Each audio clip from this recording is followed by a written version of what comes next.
It's not about being the strongest man. It's not about how strong it is. It's about where you put it and when you hit. It's about timing.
Raps.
Edmund, are they on Zoom to make a presentation? Yes. Speak? Yes. Okay, the only way I know we can see it is you have to turn your computer around, because we couldn't put ours on because we would have all of this echoing and bouncing around. I have my computer that one. No, but it'll echo. Okay. You'd have to go in another room, or you'd have to go in another room. That's what you said. I could get the projector. You can project it? I could get a projector. Okay. Take me a few minutes. Oh, you got to get equipment? Okay, go ahead, do what you got to do. Yes. Yeah, I'll make a motion when we take a 10-minute recess until we get to set up. You take that on? Between 5 and 10 minutes ago, I'm going to set it up. All right, is there support for that? I support for it. Any discussion? Okay, roll call. Yes. Madam Chair. Trustee Richardson? Yes. Treasurer Maxey? Yes. Yes, motion passed. Okay, so we'll take a little 10-minute break, and while we set that up. Ordinarily, this is our first time really doing the in-person, where we set it up for open meeting. Most of the time they've been on a virtual and on a computer. And usually what will happen, Maxie and I usually come in person, and we have to go in different rooms, because if we don't, then the sound will bounce all over the place. So while we are in recess, is somebody here from the Friends of the Library? I hate for you to have come. Okay, well, good. Good, then I didn't mess up anybody. You may want to check to see if anybody's online. I don't know if they are or not. What did you say? She wants us to check to see if anybody's online for further. Like I can't go on. I can hook up my computer. I just didn't want it to bounce. So right now, we got Madam Chair, there is no one from the Friends here. Trustee Bernita Duval wanted that on the agenda for the board to talk about. What is she saying? Could you repeat that? Trustee Bernita Duval wanted this on the agenda for the board to discuss bringing back a Friends group. We don't have an active Friends group. Trustee Benita wanted it put on there to discuss having Friends of the Library. To reintroduce it to the group, because we don't have one currently. Okay, so we'll discuss it at the next meeting. Is Benita on the line? Is Benita on? No. Okay.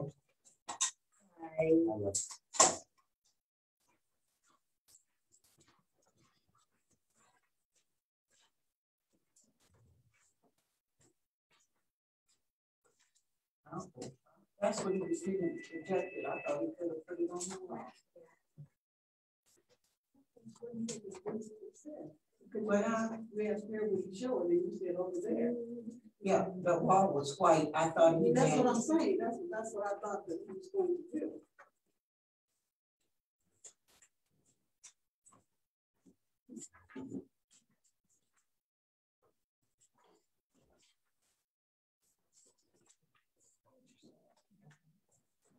Now, Edmund, when you finish doing that with what they're saying, is it possible you can leave the whole virtual meeting up there? I appreciate it.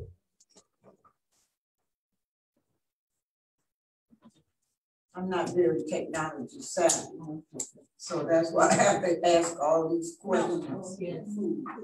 Oh, wow. Okay. I'm sorry. While we're on, I want to go to the bathroom. we just close section of the agenda. You got your agenda? Yeah.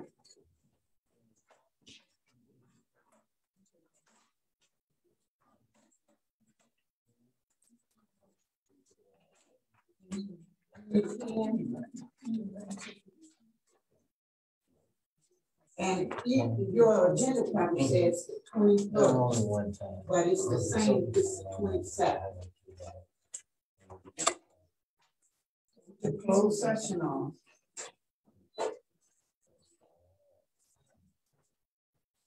We took the chair report and moved it down to board comments.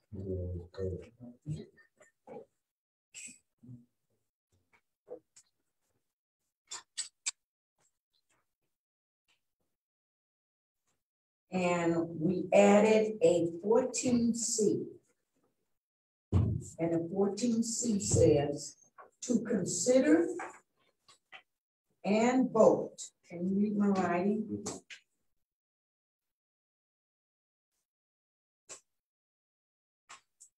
Upon the continuing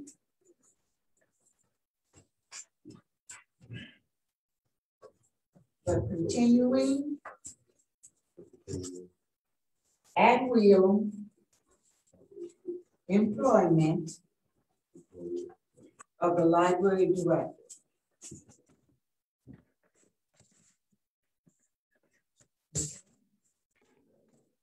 Table the friends of the library, right? Yeah, we table the friends of the library to June's meeting.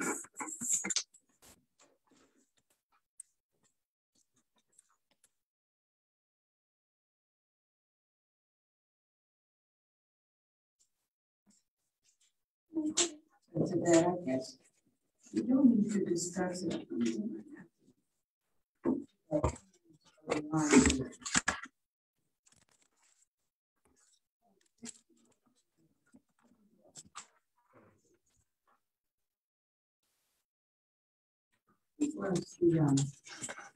His name was the last chair of that guy, Michael.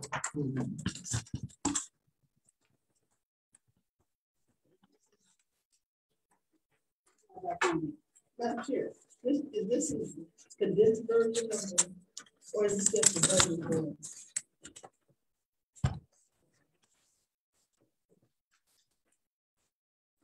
You mean what, Melanie passed out? Yeah, I thought we were supposed to have one that had all 3 years. This one here.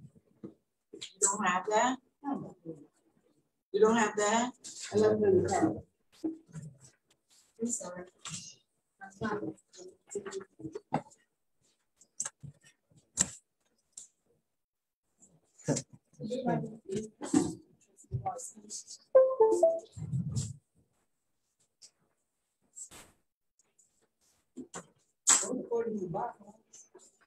Well, since Edmund is putting it on screen, we'll know when she checks in.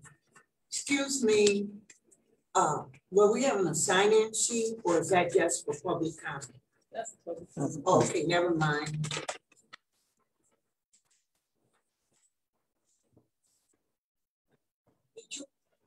Did you want to make public comment? I am. Did you sign in on the sheet for me? There was another name there. How about him in the sheet for public comment? Because that will be the next thing we'll do after the presentations. In fact, why don't you just keep the sheet and you can call the name when you get to it. But not yet, not yet. You got it. No, we didn't. We just approved. Okay.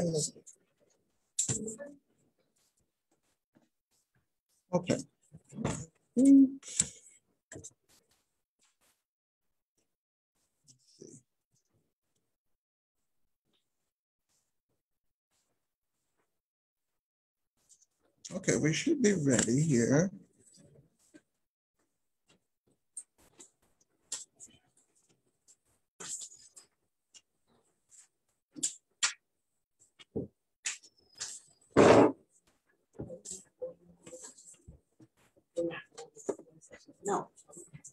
No, we don't need to. Okay, I think we're set. You all set? You want to get you a chair or something? To put up there because I was wondering if you can leave it and work it from there. Yeah. I So could- that if somebody else, if Anita checks in, Mhm. or we have more than one presentation. Yeah.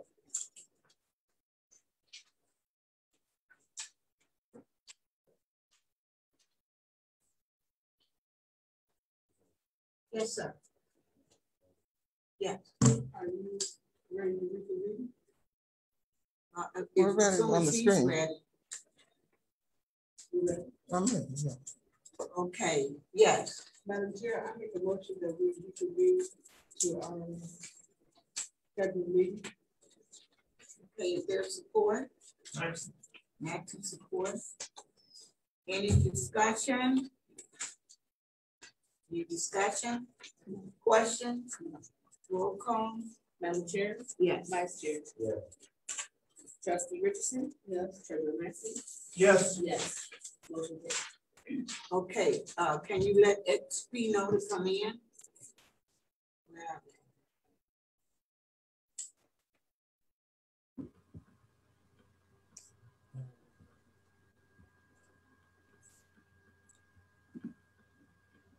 May I help you? Huh? No, I'm looking for XP. He's right. Gary Greenspan is sitting right next to us. Yeah. Is that him? Okay. Okay. It might be a little different. Oh.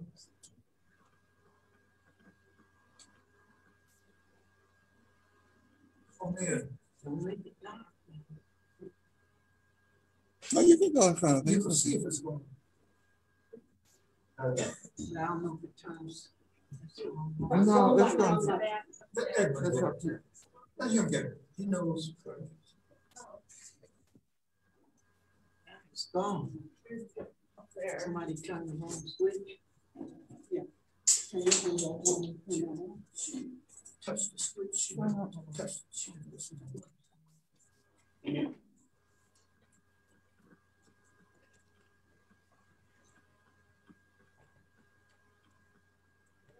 Over there. Go right there. They're all back there. Oh, goodness.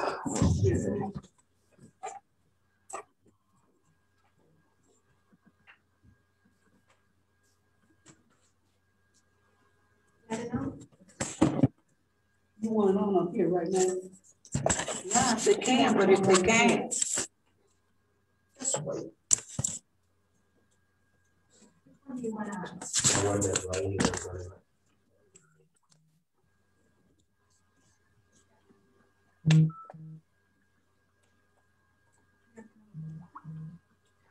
Forget it. Turn the machine on and we'll just listen to them. Here we go. Somebody touch something in that cut. That one's fine. It's fine now. Reb, are you the one doing the presentation? Yes, I have the sheet on my screen that I could share if you'd like. Okay, I'll make you host so you can share. Okay, thank you. It's still on the computer, but the projector is gone.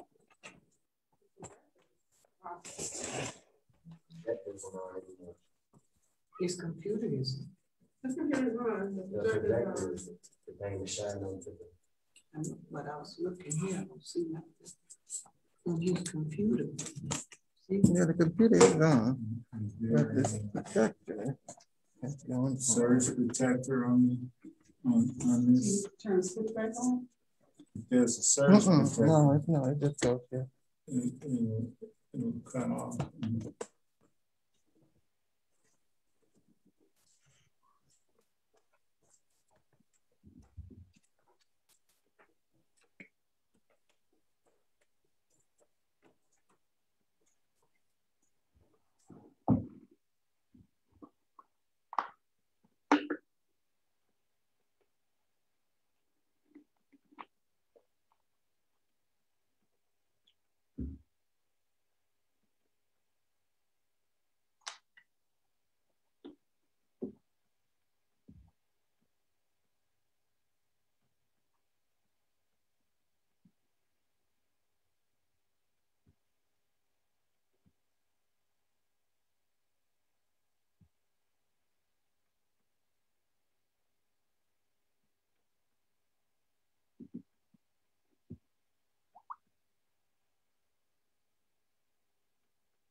So you said, take it off mute, then go send them a text in the down to the left, right The there. Chat, and say, everyone please take themselves off mute and show it. That's how you do it. Yeah, I didn't grow up with this. I believe it, child, but I don't think it matters. Are you ready to present, Shareb? If you can take yourself off mute and begin. It looks like they're ready. Okay, perfect. Okay. That's what I'm saying. Oops. Hear me okay? Hello? Yes, we hear you. Oh, okay, perfect. Well, hello, everyone. Thank you so much for allowing Who is that? And we don't hear him. That's Sharad. I'm sorry? You know the volume can be turned up. Turn it on. Oh, I'm all the way up. All right. You can try. Go ahead. Okay. Thank you again for having us. So we wanted to give you this update in regards to the next steps to move forward in order to continue to move forward with the XP League at the library. And so what we did is we broke the expenses down in 2 phases. And so we broke it down by XP League in the library. So if we take a look at phase 1, phase 1 is what we would need in order to get started and be able to launch the XP League season. And so as you can see with phase 1, what we would do, we would cover the bulk of the costs, around $23,000. And that $23,000 would consist of the laptops and everything else you see over here. And then the phase 1 for the library to get started essentially would be, since there already are tables and there already are chairs, we would just be using that. So there'd be no additional costs. And then in terms of the internet, what we did is we just kind of assumed phase 1 would be approximately a year long. And so what we did is we said, based on your current internet, potentially to increase the speed would go up possibly about $100 a month. And so we amortized that over the 12 months. And so that's where we came up with the $1,200. So it's inevitably the 1 year cost for the library should not exceed more than $1,200. And then again, we would make the bulk of the investment, which would be about the $23,000, which would cover the laptops, you know, staging, lighting, microphone, mixer boards, mice, software, storage, cameras, marketing material, etc. And so then the next part of it is we get into phase 2. And so with phase 2, what we would do is we would also upgrade the equipment as needed. So if there were any equipment that went bad, or if there's any upgrades that we felt would be more beneficial, we'd do that, as well as continue with the marketing to create awareness of the library, as well as XP League within the library to get excitement and then more people to come in and visit. Now, when it comes to phase 2 with the library, keep in mind that number, although it does seem large, that's not a requirement, nor is it anything that we have in terms of an expectation. These are things that we think would be valuable to both the library and then for multi-purposes. So for example, getting into the gaming chairs, you know, if you did, gaming chairs can range in prices. So $150 is kind of what we picked as the average. So what we would do is also help solicit corporate sponsors to cover or subsidize these costs. So, you know, if we know that the chairs would cost around, you know, $2,300, we would help identify corporate partners to become sponsors and sponsor the chairs. The monitors, they would essentially be, you know, think of a large flat TV screens. They could be placed throughout the library on the first floor. And so the way that would work is during any games or competitions, the competitions would be streamed on those televisions throughout the library. So other patrons can watch what's going on and then create more excitement and more buzz. And then during times when XP League is not utilizing those monitors could be used to sell advertising space to other businesses to gain another source of revenue. It could be used to create announcements to let patrons know of upcoming events and just general schedules to be aware of or any types of changes. So it would be a versatile use that the library would be able to capitalize off of. So next we get into the podcast livecast booth. And so essentially what that would be is when the games are being played, there'd be an individual who'd be shoutcasting or broadcasting the actual games. And so that would consist of. So where is the spreadsheet? The spreadsheet's in the packet. Is he able to share his screen? It was initially up on the screen. I didn't see it. Ask him, can he share his screen? Let me see. Can you share your screen? It says on my screen that it is sharing. What do you guys see? We just see you. I think it's the view. I see it on my screen. Are you moving it on my screen? I see it as well. Edmund, maybe change your view. What view do you have? It should be maybe presenter view. People on Zoom can see his. No, I don't want to cut off then. So we just have to do the best we can. On page 22 is the sheet. Oh, here. There it is. Okay. Okay. Go ahead. Okay. So getting back to so phase 2 for the library. So the podcast livecast booth. So during XP League games, there'd be an individual broadcasting what's going on as like a play-by-play, as you would see in traditional sports. And then during off, I'm sorry.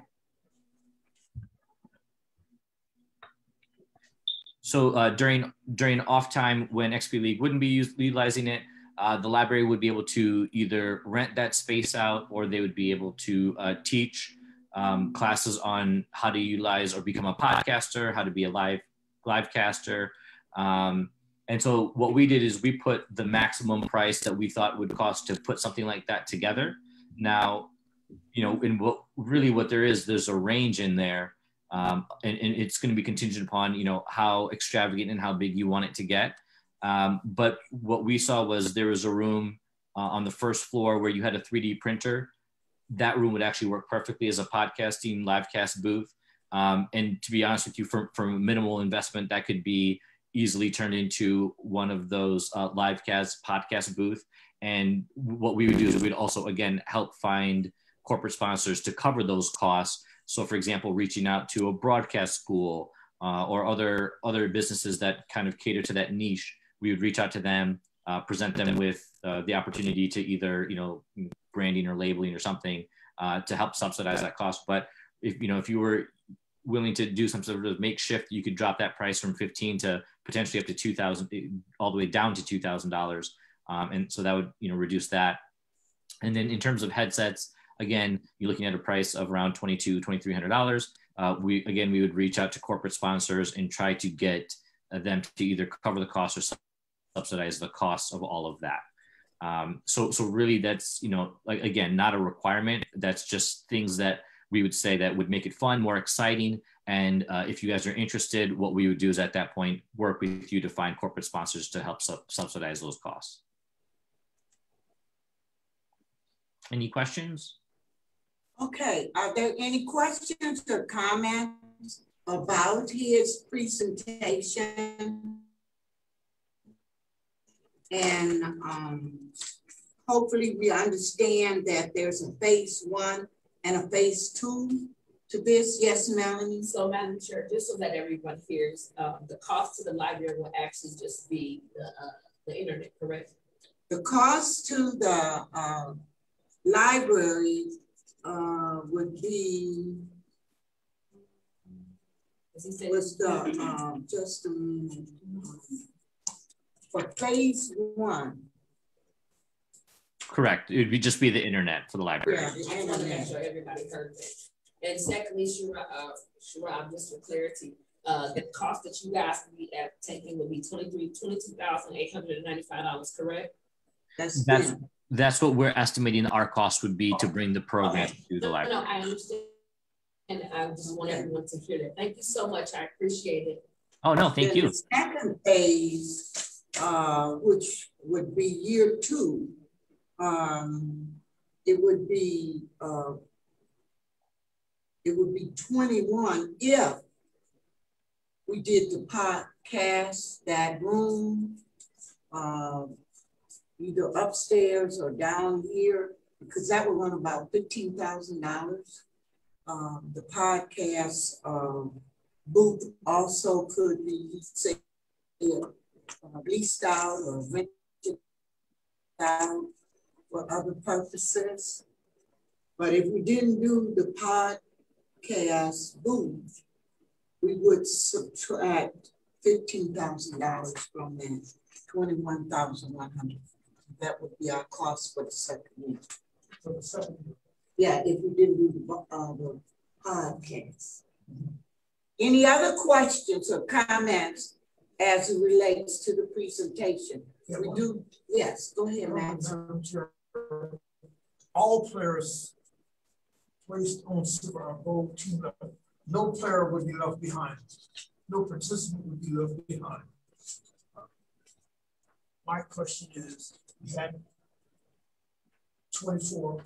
Each one of those individual youth would be placed on 1 or 2 teams. No one would be left behind. In other words, no one floats.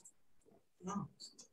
Every child signed up will participate on the team. Right, that's what I want to get straight. They all will participate. No one is left behind. No, that's what makes this so good, because even if you have a child that has some challenges, it gives them an opportunity to participate. Yeah, I think that should be really emphasized. No participant.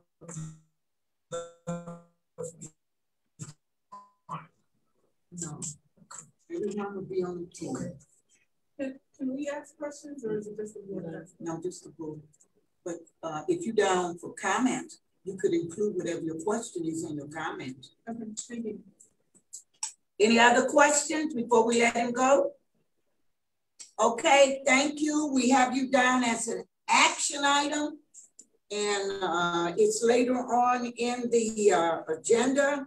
Should you choose to stay on or come back on, you may do so. Thank you.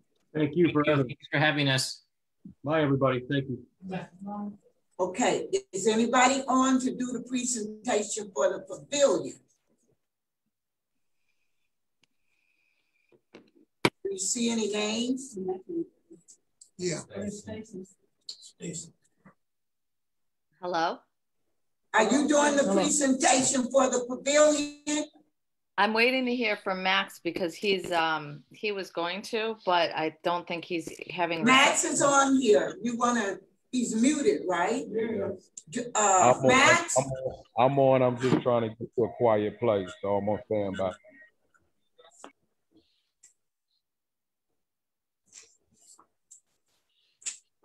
What do you say, moving to a quiet place? So is there a do you have access where you can share the screen with what we had emailed for the budget? Forgive me, I am horrible with the tech stuff. I have it on my phone, but I'm on my computer. Is there a way that someone on that side could help out with that?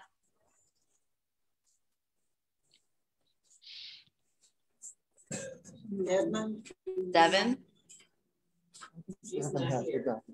Yeah.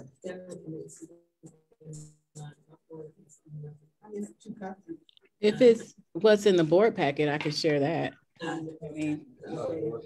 Okay, I think all the documents, the legal documents are in there, yes. And this is what she wants to share. Is that the budget?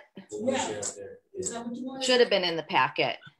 It's in the packet and then put it on screen.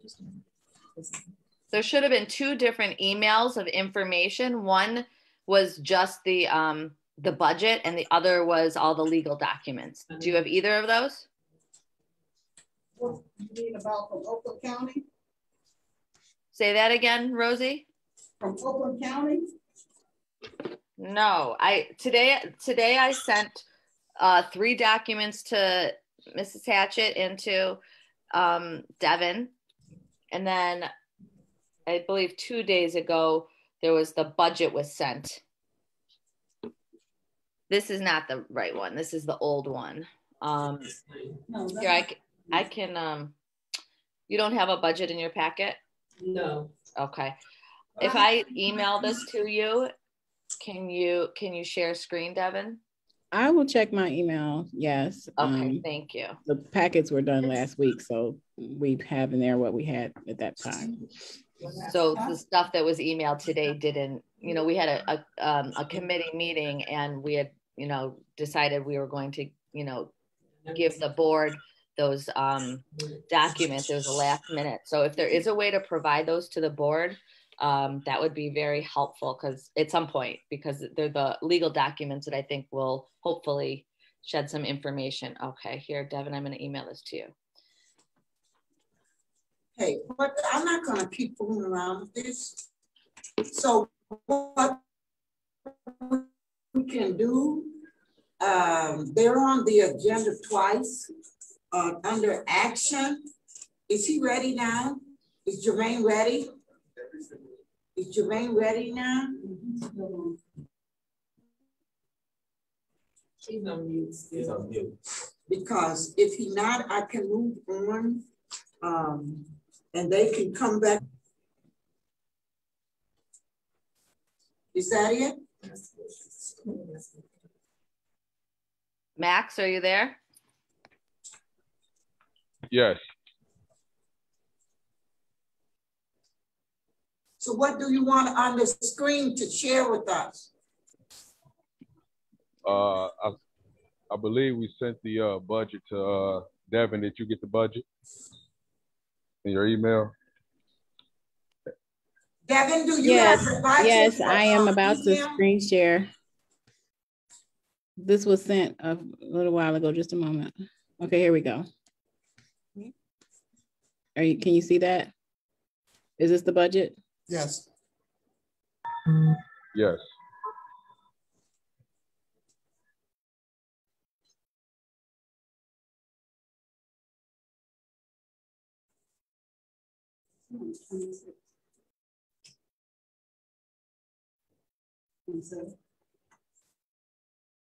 Are you ready?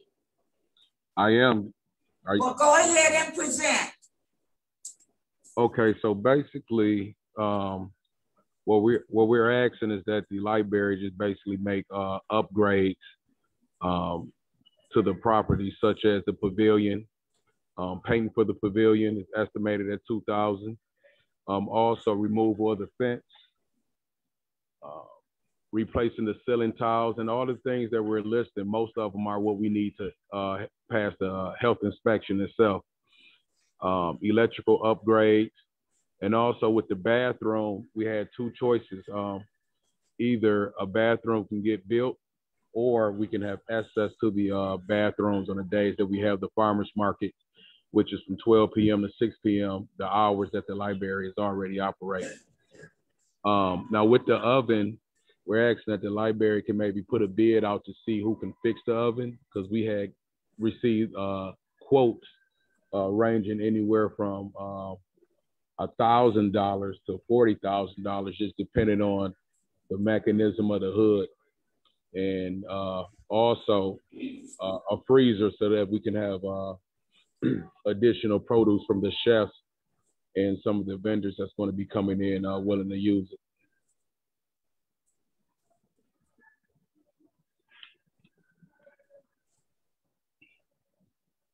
You have anything else to say, Max? That's about it. Just waiting for any questions so far. Well, I have a question. Where is the agreement that your attorney was going to work on and have for us? Because we can't do anything without looking at that too. Do Devin, you have that? Yeah, that was sent as well. To us tonight, or to give us a copy? Yes, it was sent. Who was it sent to? It was sent to you and Devin. I don't know nothing about that. It was just recently at about 10 after 5, 5:10. I emailed it to you and to Devin. Man, I don't know. I sent it at 4:22. Oh, maybe it was earlier. It may have been earlier. Where she sent it to? My email? Yes. Okay, well, we can't do anything with this. Okay, any questions, concerns to express at this time to ask Melanie? So my first concern is making sure that the audience at home knows that there's going to be a bidding for the repair of the stove, correct? The what, honey? The RFP is going to be issued out so that we can try to see who's going to bid to fix the stove. Because he said earlier that the estimation was 1,000 to 40,000. That's for the hood. That's what, excuse me, correctly. I said hood. I mean, I said stove, but I meant hood. I wanted to make sure you had to clarify that for the audience at home, that there's going to be to see the estimations, exactly how much that's going to cost to fix the fire per the health code inspection. Can you elaborate on that one more time, please? She's asking that you elaborate again on the oven hood. So yeah, we had 2 or 3 people look at it, and the quotes was ranging anywhere from 1,000 to 40,000, depending on if they fix one thing that was wrong with the hood, there was still a chance that something else can go wrong. So we were asking that maybe the library can put a bid out and see who can do the job, at a minimum cost. But the maximum quote that we received was 40. That's why that number is ranging. Doesn't mean it's going to cost that much. We just wanted to let the library be prepared to know that it could cost that much. Thank you. Any other questions or concerns? Okay, we thank you. Thank you. Okay, moving right along, we go to public comments.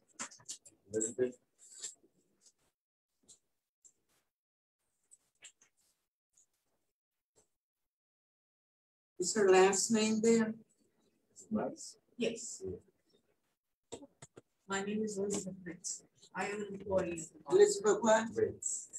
Okay. Yes, I am an employee of the library. This statement is in support of Director Devin Green. I know that not everyone knows what a director is or what one does. I'm here to tell you. According to the state of Michigan requirements for state aid, a Class 6 library shall employ a director with a master's degree in library science. The position is a combination of leadership, technology, marketing, and content knowledge, and even a little constitutional law, because libraries have been challenged over First Amendment issues. Only 2 schools in the state offer the MLIS degree: the University of Michigan at Ann Arbor and Wayne State University. Director Green is an exceptional individual even within that category. Her service background includes the in-demand specialty called outreach librarian. Put simply, an outreach librarian studies why more people are not using their library and then fixes it. For example, during the city of Pontiac's time under emergency management, it was talk of closing the library and spending its funding elsewhere. Through the tireless efforts of library supporters, especially the late Hubert Price, the library was saved. I can count at least a dozen patrons who told me, I didn't know he was still here. But then I got a newsletter in the mail. It told me all about the things you offer. I just had to come. Director Green wrote that newsletter. She still does. Director Green increased the library's visibility through free movie nights, through welcoming Santa Claus and a few hundred of his closest friends after the annual Christmas parades, through the opening day of annual summer reading. The lines that go into all 3 events go around the block. We've all seen it. Director Green believes that those who cannot yet vote are our patrons too. That's why one of the first things she did was to hire a teen librarian and create a teen room for the first time in the library's almost 100-year history. On the day it opened, over 30 teenagers stuck themselves into the teen room. It was so exciting. We all saw that too. During the pandemic, Director Green listened to both science and to the community to offer a library service with safety. I have worked in public library service all my life. And in that time, I have served under 4 library directors and alongside 3 more who are progressing toward the degrees. So it is with the voice of experience that I say that if the Pontiac Public Library did not already have her, then Director Green is the person who will want to hire. Someone who brings deep study and experience, but also understands the emotional culture of this community. A consensus builder without being a pushover. Passionate in what she believes is right, but balancing it with patience, self-control, and the justice of getting the facts. Director Green deserves our gratitude and our support. I trust that we all know how fortunate we are to have her. Anytime. This concludes my statement. Thank you for your attention. Oh, did you tell us how much time we have? It's 3 minutes. The next one. What's that name? What's the last name? Olive. EALDUF. You should move the mass, maybe we can hear you. Talking to the masses, very uncomfortable. This is Miss Bonnie, the working at Louder. I'm Miss Bonnie. Hello. I just want. Some children do it. Yeah, I'm the youth services librarian, and I just want to thank you for allowing me to work with you and your community. What a delight it has been. I have had story times and shared with Melanie, and I've enjoyed Maddie, and you know, I've also during the library board meetings or SAGE comments and experience and knowledge of Mrs. Richardson and also Perry, and then I loved your comments about the whole person. We need to consider that. Oops, am I running out of time? No. Okay. And I'm grateful. I'm grateful to be here. I love our community. If you catch my story time that we did, Grandma reads a story. It was delightful. We did a joint partnership with foster grandparents. So they had me singing, and I'm a children's librarian. But you know, the whole thing, I came back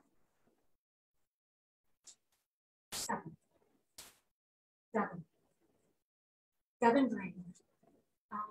She has been amazing. The teen librarian. You can't laugh. I came up here. I walked through there.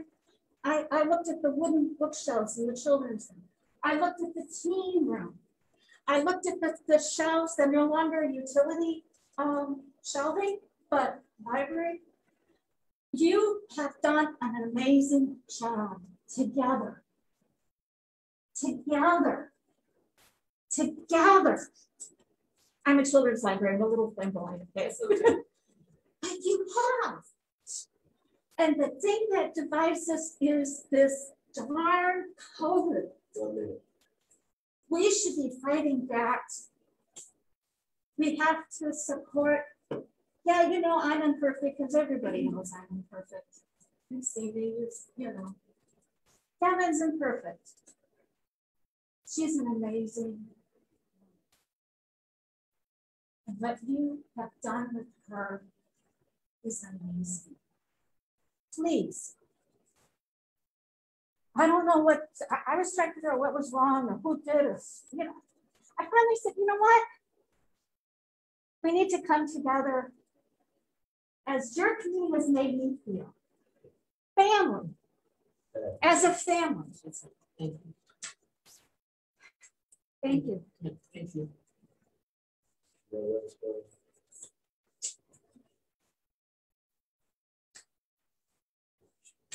Good evening.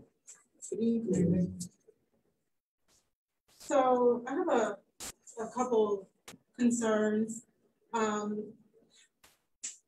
So I watched the presentation on the last board meeting, the unscheduled one, and I have a couple concerns. So one is I'm concerned about, sorry. I'm concerned about library funds being used to support a non-public entity. And when I say that, I'm speaking specifically of leasing the pavilion to a non-public, or actually a private entity. I, as a community member, don't even know if that's legal for you guys to do. But you are considering. So I decided that I needed to come and make some comments about that. I was quite shocked at the price tag that was associated with that when I seen that last board meeting. I understand that they have amended their budget, but I am still concerned about the amount of money that would be directed towards the pavilion when capital improvements need to be made in this building itself. So I want to bring that to your attention. And then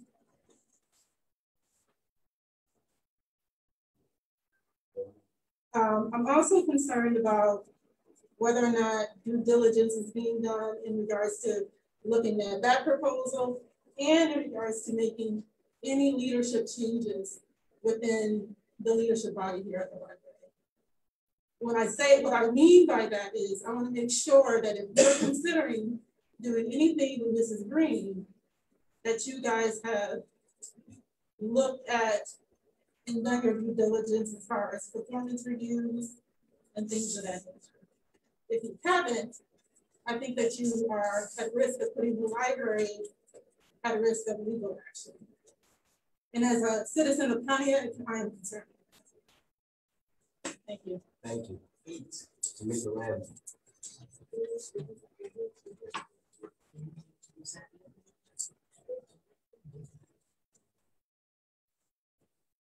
I'm gonna take my mask off.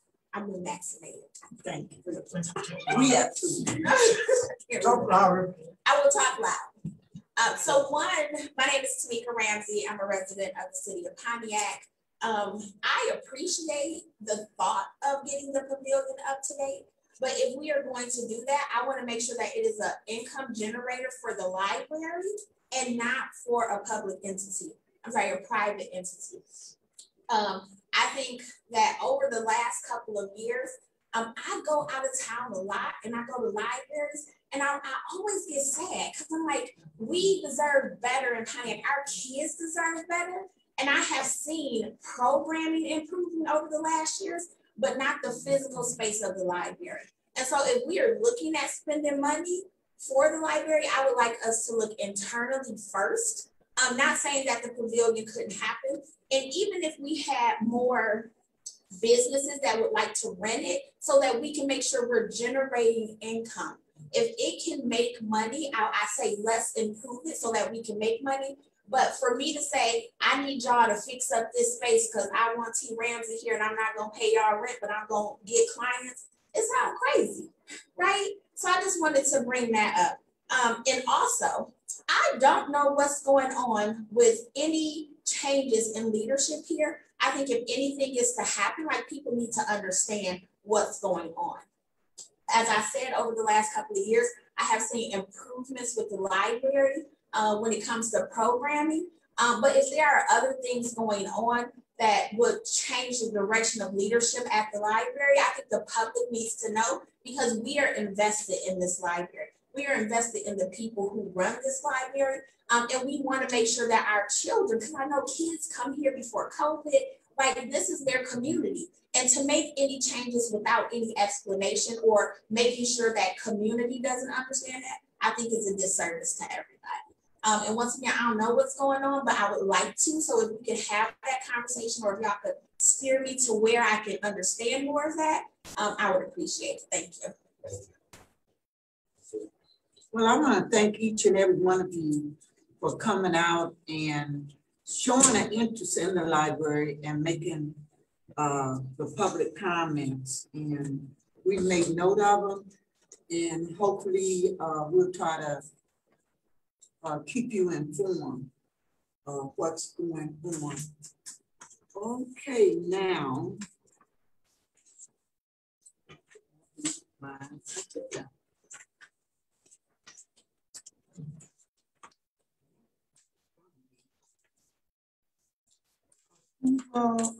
Minutes.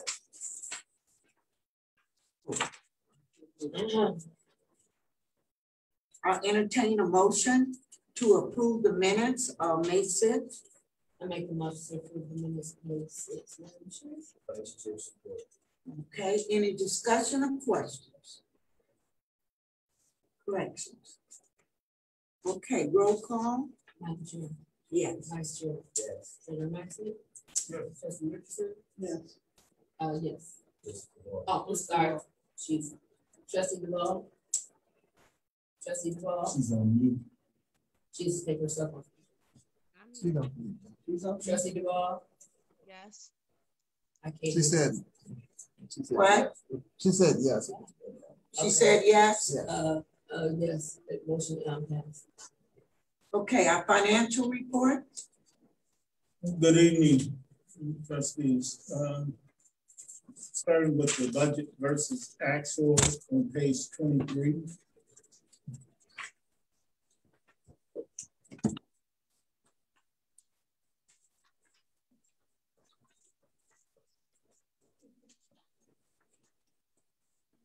Everyone have it? Okay. So this is our budget versus actual July through April 2021.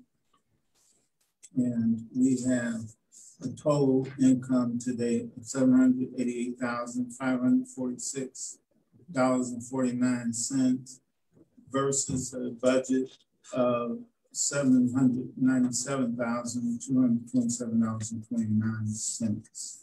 And we have a unfavorable variance of $8,660. Pardon?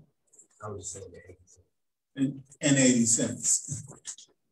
In terms of our total operating expense, we have $792,344.79 for a budget versus a budget of $1,048,746.39 for a favorable under budget variance of $256,401.60. Our projected net income, or our actual net income, is negative $3,798.30 versus a budgeted $251,519.10 negative net income budget. So that would give us a favorable variance of $247,720.80. Any questions regarding the budget versus actual? We're moving on to the balance sheet. Our current checking and savings total $774,492.17. Accounts receivable of $865, and total fixed assets of $644,849.05 for total assets of $1,420,206.22. Accounts payable, we have a negative $391.40, and that's basically credits that our vendors have for us, and those credits can be applied to future purchases. Our credit card balance is $9,760.48, and that credit card balance is due to the restaurant equipment purchases. Total equity, $1,410,837.14 for total liabilities and equity $1,420,206.22. Any questions regarding the balance sheet? Then moving on to the Treasurer's report. In terms of our graph, you see that our majority of our revenue comes from property taxes, which is 81.69%. We have grants making about 2.54%, and other income streams, miscellaneous of 15.77%, which comprises the total of our revenue of $788,546.49. Any questions regarding our graph on revenue? There are none. Move to the expense graph, which shows our operations making up 76.8%, professional services 10.8%, collection 6.69%, our debt service 5.03%, capital improvements 0.75%, and other operating expenses 0.66%, for our total expenses of $792,344.79. Any questions regarding the graph? That concludes the report. Any questions or concerns? Now I entertain a motion to approve the finance report. Maxie, supported by Melanie.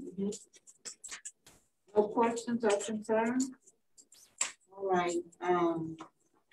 Roll call. Madam Chair. Yes. Vice Chair. Yes. Trustee DeLaw. Yes. Treasurer Maxey. Yes. Yes. Motion carried. Okay, now, Mr. Harden, you stand for the. I'm sorry. That's okay. I apologize. I'm sorry. I apologize. I'm sorry. Are you staying for the reading of the budget? If you like me to. You would? Yes, I would.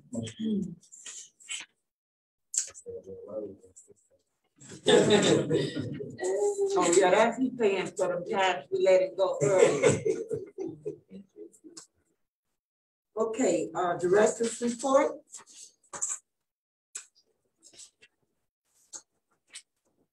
Director's report.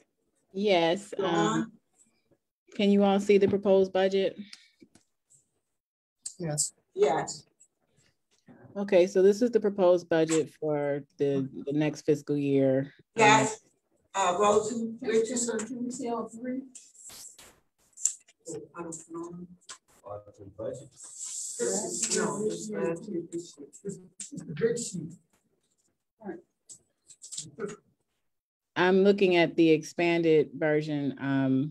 It's 2 pages, and it at the top it says proposed budget 2021. It actually should say 2022, but it is the proper budget. It's for July 2021 through June 2022. So at the top, you see the income that we are expecting to receive. The personal property tax, that number is taken from what we received in the previous year. I did not get a call back on if there's a way to propose what that number will be in the coming fiscal year. So I left it the same. The current property taxes is that number comes from the form that we received from the county, the tax equalization office. So that is the amount that we are expecting.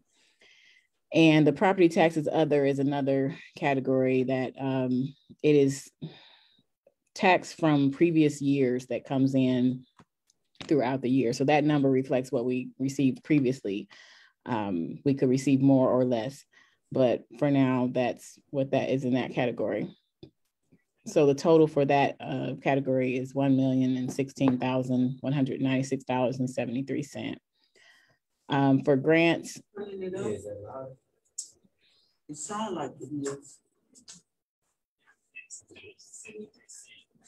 I'm sorry, what was that?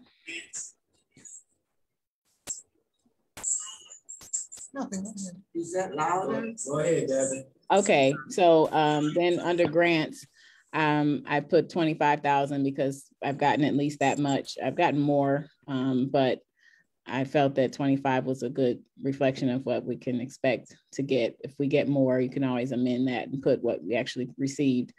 And you could also, if you needed to, amend the budget to put less there. Now, could you stop for a minute? Because I'm having trouble following this. We have this side by side. So I was trying to go down the proposed budget and the budget for this year. That was for 2021. So you are just going down 2022? Yes, I'm going over the budget that is proposed for the board to vote on by June 30th of this year. For next year, it will begin July 1st, 2021 and go through to June 30th, 2022. Okay. So I have the spreadsheet here, but it's easier to read the proposed budget on the one that only has it on there. So I'm right now I was in the category grants, 575.000 grants. And moving on under that to penal fines, this number is certified by Oakland County. They said that we can expect about 10,000 less than last year. So that 92,000 is where we are right now. We have a couple months, so we might get, if they collect more penal fines in our area, then that number could go up a bit, but it shouldn't go down. So we can expect to get at least 92,000 there. Then these other numbers under other 581.000, these are reflecting what we have received in the past. As far as state aid, that they don't have those numbers yet. So we're expecting to get at least this or more or less. It's because of COVID, those numbers may change. We actually there was some monies that were allocated for libraries, but we don't know how they will be given out, if our state aid will go up or if we might be eligible for some other payout. And so I just left that as it was there from previous years, because I didn't get a answer back. They weren't ready yet to say what that would be. So then if you go down more to fines, and this is reflective of what we have received. In the previous year. Same thing with the charges for services, faxes, copies, miscellaneous charges for services like notary and obituary research and all of that.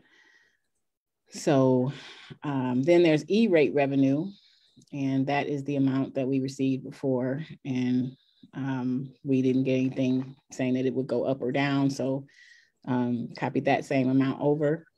And so that brings that other category to $94,483.96.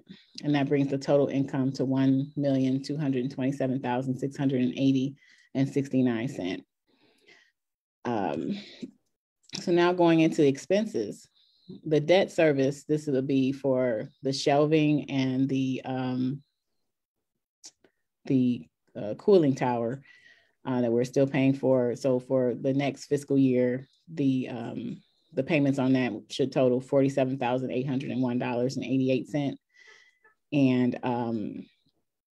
we have budgeted $15,000 for other professional services, $745 for inspection fees, $8,510 for auditing services, $25,020 for accounting services.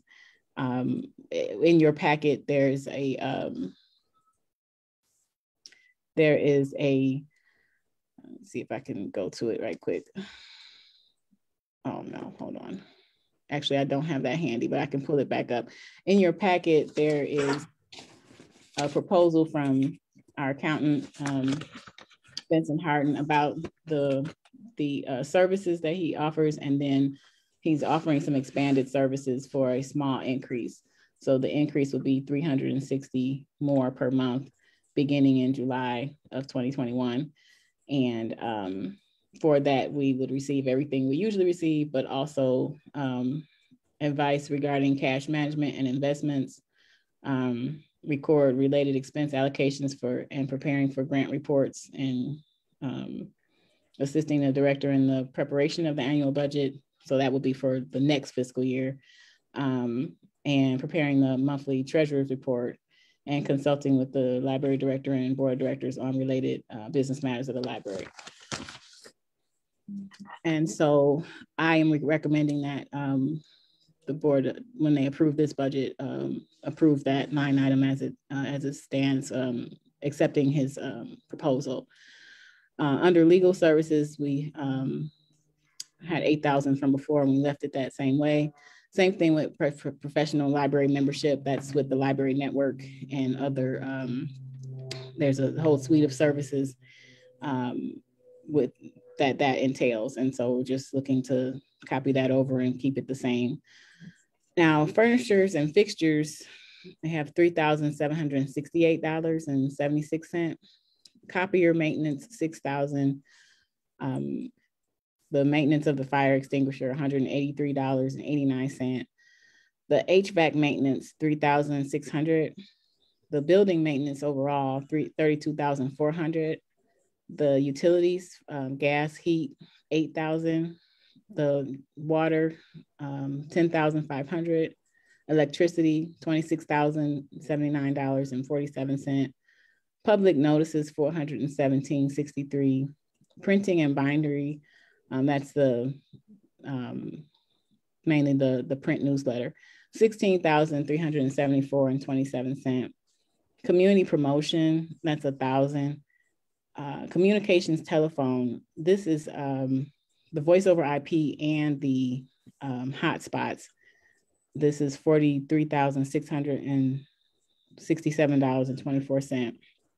And there's the payroll service charge for $3,953.52. The insurance property coverage, $14,401. The alarm system, $8,471.16. The building security, $64,921.92. The snow removal, $8,500.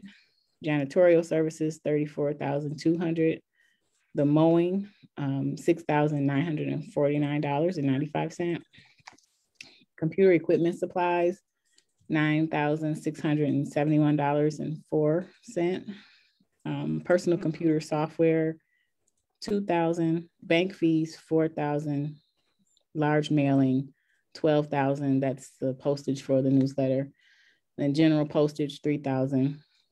Library supplies, $56,714.96. Workers' comp, $1,375.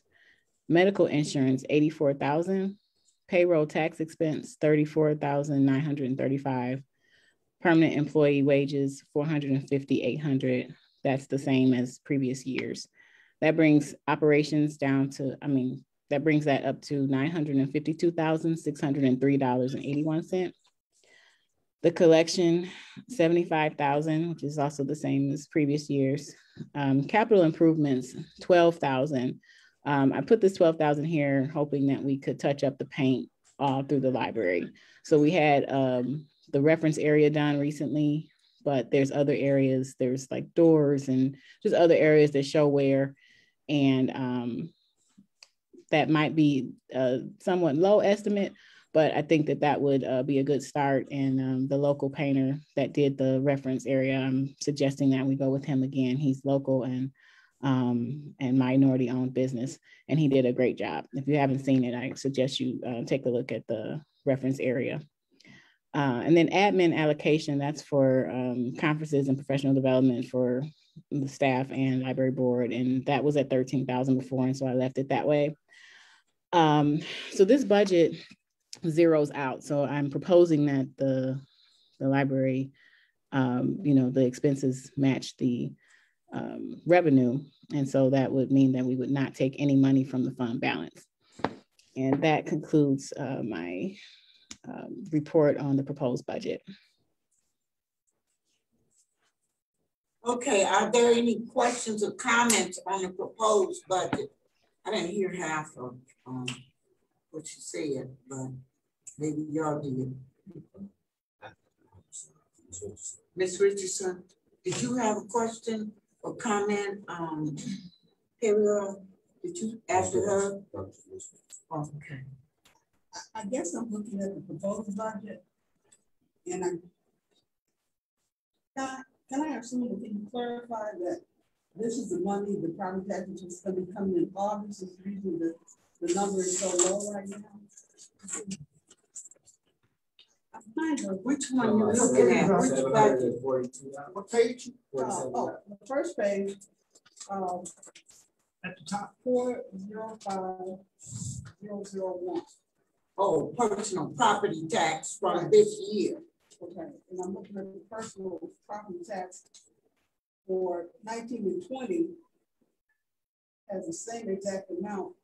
Is that because you're projecting that's what will come totally for 21-22 is what was actually presented in 2019, 2020?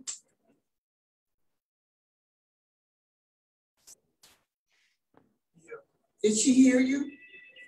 I'm trying to look at what she's looking at. I don't see what she's saying. Okay, she's looking at the middle column, which is July 20th to June 21, account 405001, personal property tax, $742.80. Is that correct, Rose? That's correct. And you are comparing that with column 1, where it said personal property tax, $129,013.11. Yeah, yes, I see. There's actually, okay, so what that is we get some payments that say PPT. Those are the ones I was saying are unpredictable. We get them, we get reports from the county and it'll say, this is what, we owe you, or sometimes we'll get like more like a chargeback where they'll say, this is what you owe us. And that number is unpredictable. I don't know when it's going to come, and I don't have a projection of what it will be. Now, the current property taxes, that's where we put generally what we received or expect to receive from the millage. So if you look at 402.000, that 863,264, that's what we're expecting. That's what was on the L4029. And that, if you want to compare it to a previous year, then you look at the $643,550.75. Is that what we currently receive? That is, yeah. So you have the actual and you have what was budgeted, what we thought we would receive. Sometimes there's a difference between what taxes people paid or, the TIFA or something that could reduce that. And sometimes it's just that we didn't receive it yet, but we still get it. And when we get those other tax payments, they'll come like we might receive a check and it'll have like an amount for, they'll show what previous years it was from. So it might have like 2016 and a certain amount, 2017, and they just come in randomly. And we just reported here, but I will say we've been getting more of those lately. So I'm hoping that trend continues, because if you see, there was a lot less in previous years. So. Ms. Richardson, I don't know why, but she said it fluctuates. If you look at July 19, we had a large amount, 129 plus. And then this year, we only got 742. You see it? 129,013. Yeah. It's a big fluctuation. No, I understand. Oh, okay. And I know it comes different times in the year.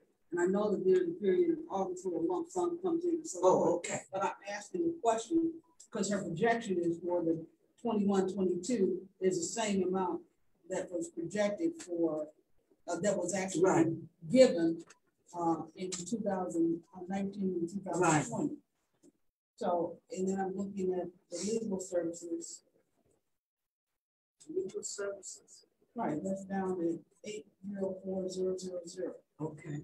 So the projected amount was a budget was $7,157 in 1920. Then it went up to 8,000 in 2021. And still projecting the same amount for 21-22. You're asking her? I'm asking the question. Devin, did you hear the question? Devin. Yes. Did you hear the question? No, not all of it. I mean, what category are you looking at? That was under the 804,000. Yeah.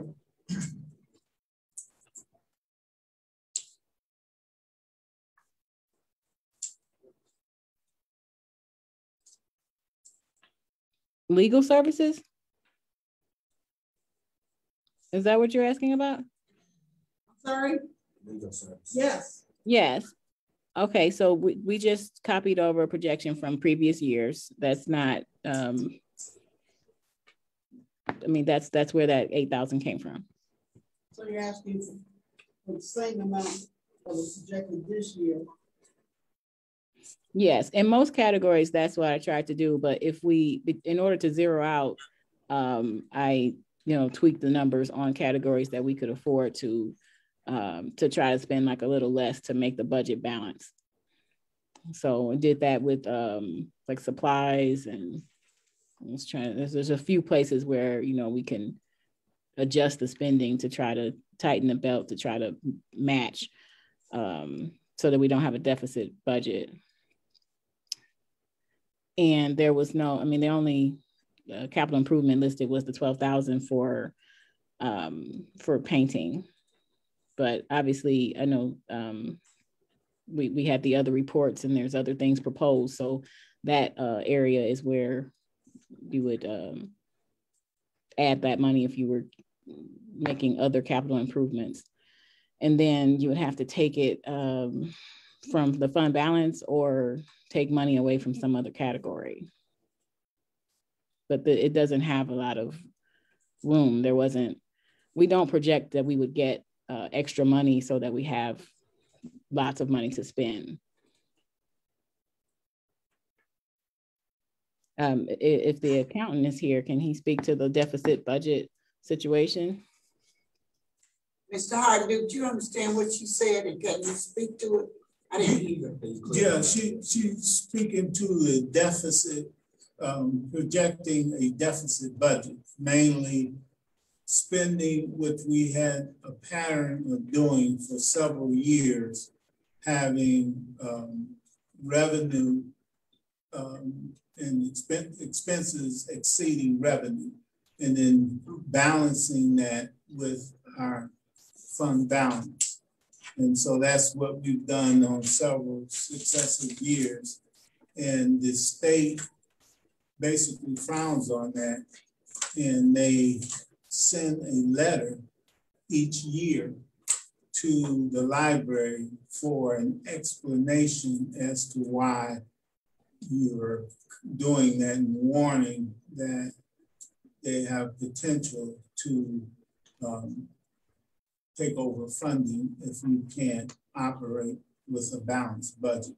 And so her presentation is trying to accomplish that and have a balanced budget.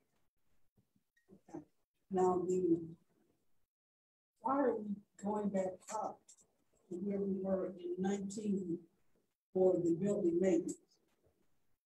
It looks like we had 28,729 for this fiscal year, and you want to go to 32,000 this year. And in 2019, it was 34,000. Why are we going back up? So why are we going back up for building maintenance? Let's see, 32,400. We're 931,001. Okay, I'm close. Okay, yes.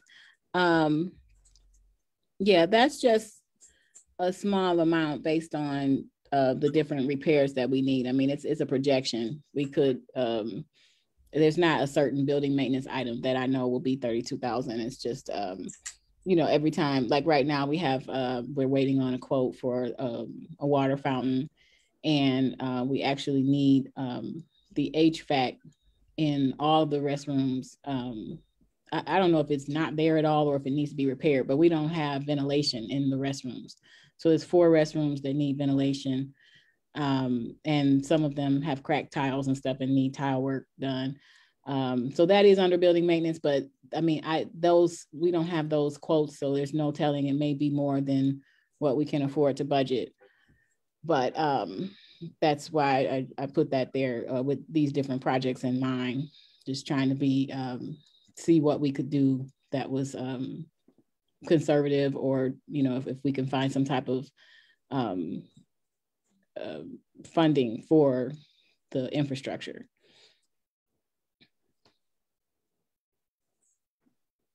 Ms. Green, 3 questions. Earlier in our last previous meeting, maybe since you stated that there were outside funding that was going to come in, such as the grants and the private funding that was available. Is that budgeted into this budget?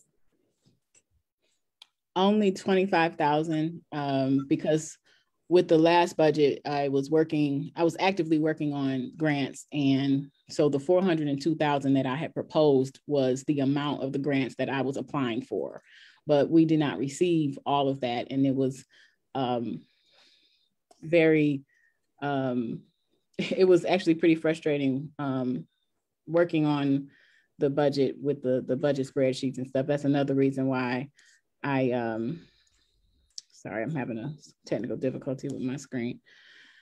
That's another reason why I am proposing that we go with the additional help from the accountant, because getting grants and writing grants and tracking them all can be difficult when you get more. Each year I've been getting more grants, so it's become having more of an impact on the financials. So to not make it confusing or anything, I put the 25,000 there because we've been consistently getting at least that much. But if there were other grants that we received, then we should amend the budget to reflect those grants. Okay, number two, just so that I'm clarifying this correctly, you have in there a proposed budget as far as the building and the stove, correct? A stove? The stove already in there in the physical budget of 2021, 2022? The items that were purchased for the pavilion were totaled about just under $10,000, and they are on this fiscal year. They're not in the projected budget at all. And the hood, that's not there either. Okay. Last question, just so that I have clarity. We also had fiscal funds that came in from United Way, correct, for the cards. Is that into the 2021 to 2020 to 20, excuse me again. The 2021 to 2022, is that in our fiscal year budget? That was under $2,000. We received that money and we have those library cards. It wasn't set to be something we would get every year. I am in the middle of some other grant applications, but since after what happened last year, I just thought, if I received the grant, then we could amend the budget, and that might be an easier way to go. And also because I'm not as close to applying as I was this time last year. So I don't have a projection like we would get this money in this month or anything like that. So, but there was, we've been getting that Penske $10,000. We got that multiple years. We got it again this year. And I'm trying to think, is there any other, the Sport Port grant, but that program has changed. And so I don't know that that will be that same thing we can apply for next year, but we are still in the Sport Port group. So yeah, that's why I just put the 25,000. I thought that was a good conservative number that we could shoot for, like I say, and if we get more, then just amend the budget to show what was received. Thank you, Ms. You finished? Are you finished? Yes. Yes. Okay, I have a question to ask you. When we got into this pavilion situation and the floor that was done and the things that we ordered, I think you told me that came out of capital improvement. Where did that come from? What line item? Capital improvement is towards the bottom. That's 9. No, I said, where did it come from? Was it capital improvement? Well, not exactly. Actually, the accountant can speak to this as well, because when he was working on it, he was saying that the items that were purchased should actually be classified as equipment, I think, not capital improvement. But when the board voted for the amendment, it was voted under capital improvement. So I don't know how the board needs to fix that. But, because it was an addition and new equipment, I thought it would go under capital improvement. But then once we actually made the purchase, the accountant was saying that, you're supposed to categorize things as what they are. And a capital improvement is more like, I guess, an improvement to the infrastructure. Is that it, Mr. Harden? Can you explain? Yes. Mr. Harden, what? Yes, the restaurant equipment that was purchased should be classified as furniture and equipment and not capital improvement. And that's how it was recorded. And we said there was a budget amendment that was passed that was for capital improvement. And so if you were going to make an amendment, it should have been for furniture and equipment if that's what you were intending to purchase. And that's how it has to be reported as furniture and equipment because it's not a capital improvement. Okay, so for July 20 to June 21st, it's in what we have, no, that can't be what the stove and stuff costs, $196.57. No. That can't be correct. So where should it be? This is not correct. So where should that purchase be? What line item? You looking at the current financial? No, I'm looking at July 20th to June 21st, because I was initially told capital improvement. You told her no, that wasn't correct. So right.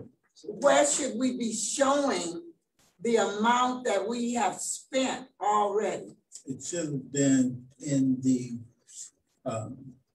furniture and equipment expense line item. Okay, it's not showing there. Okay. So what do we have to do? Because it's only showing $196.57 for furniture and fixture. What do we have to do? Well, I'm gonna look at the actual financials versus that budget sheet. Okay, because that wouldn't be correct.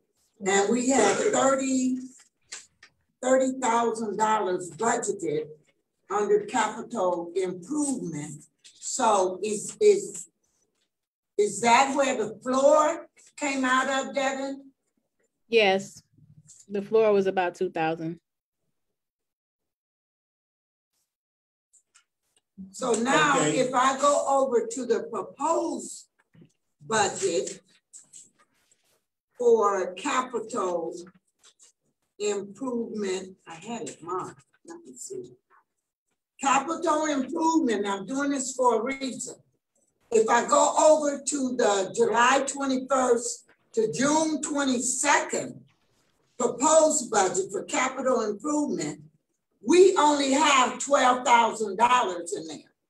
And if we were looking at entering into any kind of agreement or whatever with that group that wants to come in, we don't even have enough money budgeted in there to do what I guess they were trying to tell us would be needed. Do you understand what I'm saying? Yeah. We only got, last year we had $30,000 in the budget. You see that? And we didn't use all of that. This year in capital improvement, we only have $12,000. If we look at this, the bathroom alone would almost take up. Would the oven and hood be capital improvement or would it be fixtures? Mr. Harden? Okay, first off, your first question in terms of this spreadsheet here, this doesn't match my year-to-date financials. It shouldn't match it. Shouldn't it? It should be more than this, and it shouldn't match because the period that you're reporting on. This says current year, July 20 to June 21. So that's a full calendar year. I don't know what the actual that's within there because that's obviously not the actual to date for what I just reported on. What I just reported on was through the period of July through April. And those expenses and revenue are different than what this actual is. But the stove, just take the stove. The stove we purchased. I understand. Should be reflected in what's before us now. It depends on what this period is covering because the period that's covered in my report the stove is reflected in there. And it's through the period of July to April 30th. It's reported in that actual number. And that's not what's being reflected here. It should be, yes, but it's not being what's reflected here. That's my point. It's not being because, and then when we look at capital improvement, there's no sense in entering into an agreement with anybody where any improvements need to be made at the pavilion. We even leaving out, like I complained about this elevator. Something got to be done about this elevator because it had stopped too many times on people. The last person got stuck in there for 15 minutes before we go to the pavilion or anything. I asked for an amount, a projection of what it would be to either get a new elevator or to get this so it won't keep stopping on people. I have to use the elevator. And capital improvement, we only have $12,000. Do you understand what I'm saying? Do you understand what I'm saying? So, Madam Chair, Trustee Earl's hands up, and then I'll ask. Okay. Do you understand what I'm saying? I understand what you said, but Devin, is the 12,000 that's there, is that what's left over for what we spent from the 30,000? No, this is the proposed budget. This is the proposed budget for next, starting July 1. No, the paint, the 12,000 is for paint, for painting. I do have some requests for. I have requests for quotes. I have Fed Construction coming tomorrow to do a quote for the water fountain and the restrooms to get that water back on. And I have Otis Elevator preparing a quote for repairing they said there's a sensor and that's why it keeps stopping on people for the elevator. But I also requested a quote for a new elevator. But they said that they are working on that and that they are backed up and that when they get it to us, then I would forward that to the board. So it's not that those explorations is not being done. It's just that those numbers aren't ready yet. So I didn't put it in the projected budget because I was trying to, I was working on this in advance of even the current financials. So basically I pulled reports from previous years and I worked on the proposed budget and then I inserted all of them into the spreadsheet. But so, even last year we had for $30,000 in capital improvement. No, Madam Chair, the 30,000 is the budget amendment that the board did for the Pancake Pavilion. That wasn't something. So we didn't have any money in the budget before we did that for capital improvement. Correct. We had no money in our budget for capital improvement. So how we been doing the things we've been doing? Where we've been paying it from? See, he telling us that we've been messing up. We've been overspending in some areas. Isn't that what you said earlier in your report? No, I said that. You said the state would come in. I said that we had been budgeting and spending in excess of the revenues that we collect on a year-to-year basis. And we have been funding that through our fund balance. And so what she's attempted to do with this budget, as well as last year's budget, is present a balanced budget where our revenues equal our expenditures. But and, excuse me, but Mr. Hart, if we overspend it, why would we approve? I'm not good at finance, but that's why this is bothering me. Why would we approve a budget that we know from the get we're gonna spend more than what we have here? Because the way I understood the decision of the board, there were certain expenditures that we felt were critical for operations. And because we had a surplus in our fund balance, we would use that surplus to balance the current operating budget. But as I stated earlier, we've done that several years.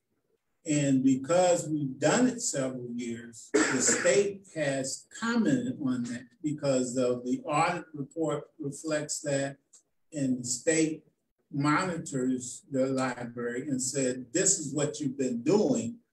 And they send a cautionary letter that the director has to respond to each year when we do that. Okay, wait a minute, Mr. Max, you had to get saying up. Then Melanie, and then do you have yours up? Melanie, Mr. Max. So explain this to me as if I was a fifth grader. Last year, we were told that we had grants for $425,000. Is that correct? No. No. The estimation that she gave us last year was an estimation. Was an estimation saying that we had $400,000 in our budget. Is that correct? She did project a number similar to that. Number two, we had $500,000 that we could actually use to invest, that we were not investing this in a bank account. Is that correct? See, I want to make it sure so that people can make their comments and they have the fair and information. So I want to make, we do have $500,000 that we were able to invest in outside sources, correct? We still have that funding. Yes. Okay. You still have that cash. Number three, this is what I have a problem with. We have to have clarity with this because what will happen is they'll say, the public, oh, we've misspent funds. And I want them to hear the number so that when they make their comments or concerns or their questions, they're able to be clarified. So just for the people in the front and the back, we do have funding that we can invest in outside entities, correct? Well, I can't say that. No, the money that's in the account that we have, the $500,000. We have that. And if we wanted to invest in different funding or improvements of the library, can we do that? That is my question. Pull it out. That's what. Yeah. I just want to make sure we heard that. Thank you so much. That's all. Okay. Yeah. That's all. Mr. Maxie, you said I wasn't clear on the fines. Is that what the state is finding those? No, I didn't say that. I didn't say the state was finding. I just want some clarity on that. I said that the state monitors the library's spending patterns based on the audit report that they received and how we perform in terms of our budget to our actual. And when we presented our budget, in the past, we've had budgets that had more expenses than revenue for that current operating period.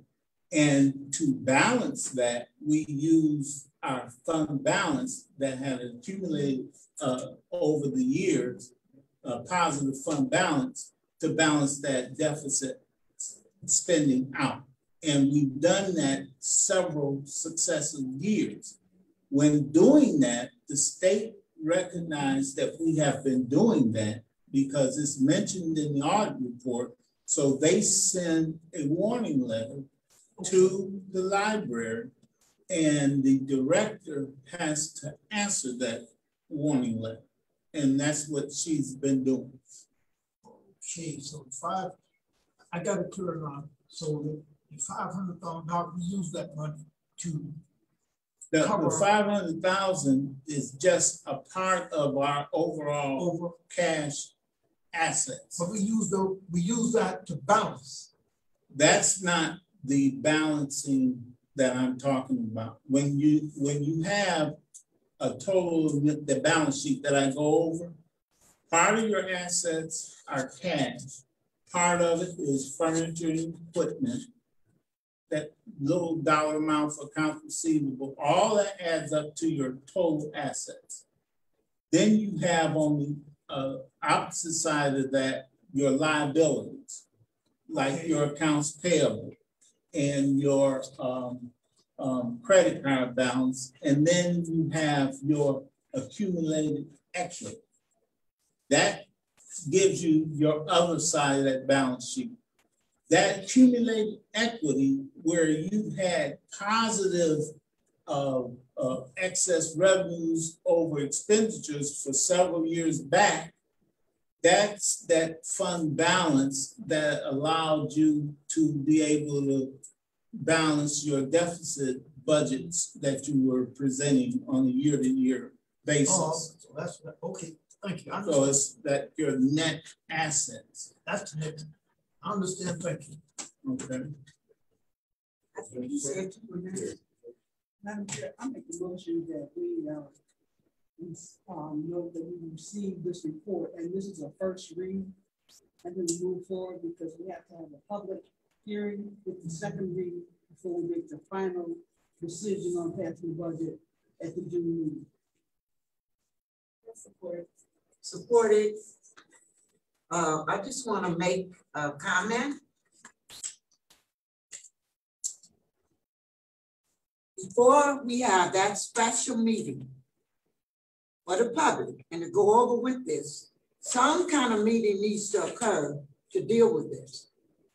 Because if the money, if I understand it correctly, this extra money that we're going into, that used to be invested, am I correct? And we pulled it out because we weren't earning the interest. Isn't that correct?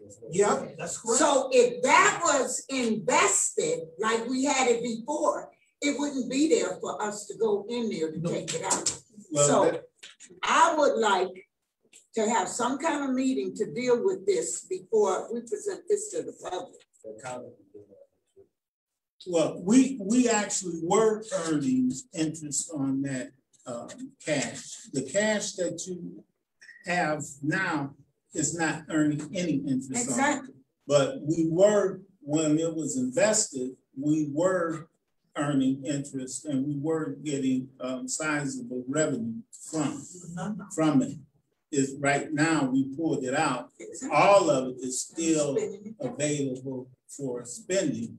It's just that we decided to pull it out of that investment because we didn't like the expenses associated, I think.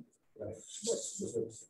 But what I heard him say and clarify for me is that $500,000, $500,000 is still there. It's just not getting interest because based on the things that have been going on, people have not, the investors that we had targeted weren't able to have a conversation regarding that. But now they're ready to do so. But that $500,000 we're not spending, it's still there. It's just not earning any interest. We have not spent it. Where we getting the money from then? It's the cash balance that I've gone over on your balance sheet. There's not an additional 500,000. It's the 500,000 is part of the 700 some odd thousand in your total cash balance. So there is no additional 500,000. I don't want to take, I just wanted to make that comment to make a point because it still seems to be some confusion. And I feel we need to have a meeting just to deal with the budget to make sure that all of us understand before we do this before the public. That's all. I was just making a comment to the motion. I'm not speaking against the motion. I'm just saying there's some confusion and we need a time where we just deal with clearing up. I think we're supposed to be looking into what we're supposed to invest in. Right, we were. We were. Okay, I was just speaking to the motion. Any other comments? Just waiting for you. All right, do roll call. Madam Chair. Yes. Vice Chair. Yes. Trustee Richardson. Yes. Trustee Wall. She's not with us. Treasurer Maxson. Yes, it passed. Okay, so you will be hearing from me. Who want to come, you come. It won't be a vote taken, but it will be a meeting to try to make sure we really understand this before we present it to the public. Beg your pardon? I didn't hear you. Yes. If you form a committee, remember.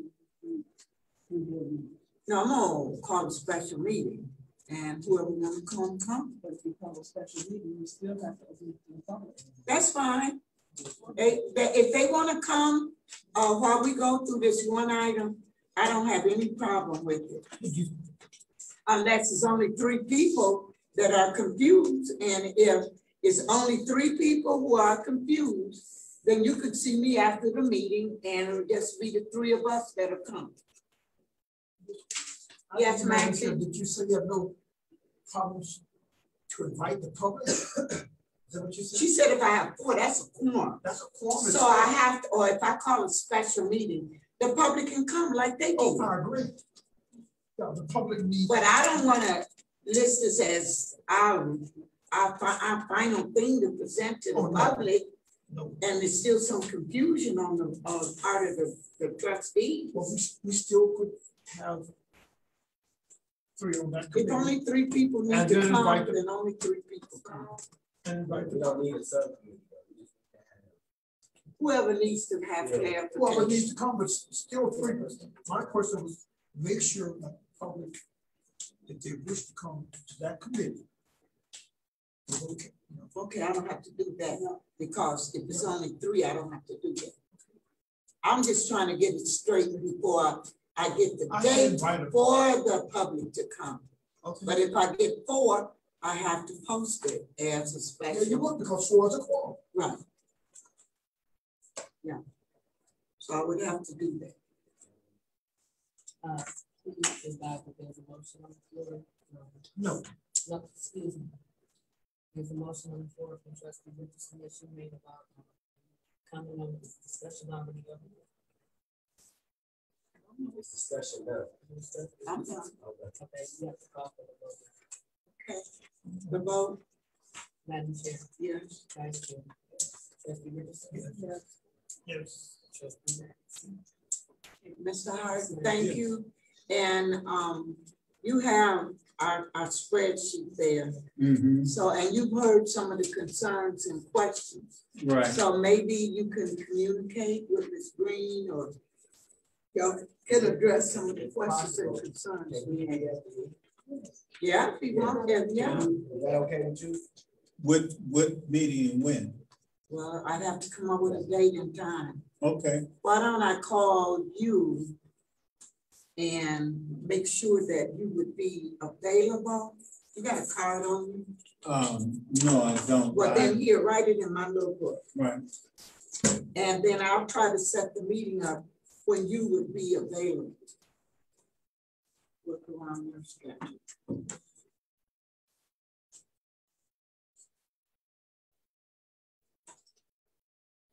Okay, we have no old items, no new business.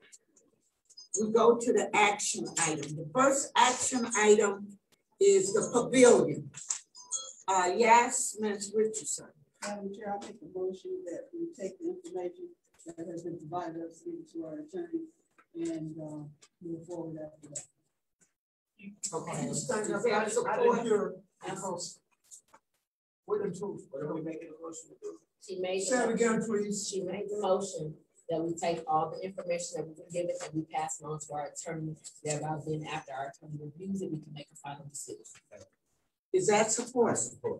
Supported by Perry Earl. Now, part of the discussion and question, I want to make a statement, and I'll see to it that this gets to you because it was in my email like about an hour. I didn't know it before we came, so I will make sure that you get a copy. I thought they were going to provide us with a hard copy as part of our meeting. Of what? Yes. Yeah. But they provided it to Ms. Green, and it was not printed out, and I could see why it wasn't printed out because she didn't get it early enough. They said Monday. You were there. You were there. They said it would be by Monday, so she didn't get it. They told us they would have it today, early today. Well, it didn't get to us in time for the copies to be made, to be part of your packet and for you to read it. But I will see to it that it is printed and or whatever, and we'll figure out how to get it to you. Or be sent to you through your email. I wish there was a printed document since it's a legal document so that you could read it and make notes on it. Ms. Richardson. I thought the letter of engagement at 4.7 was sent to me and the rest of us too. Devin. No. At 4:22 today. 427. I just showed you, right? No, I'm saying that we can start at 5:30. Oh, they told me it was only, you heard Stacy say it was only sent to me and Miss Green. Yeah, that's what she said. Oh, yeah, it was only sent to me and Miss Green. I showed you everybody's name that was on here that it was sent to. Madam Chair, I sent it after I received it during this meeting. What did she say? I forwarded it to the board. Did you get it? So I don't need to see to it that you get it?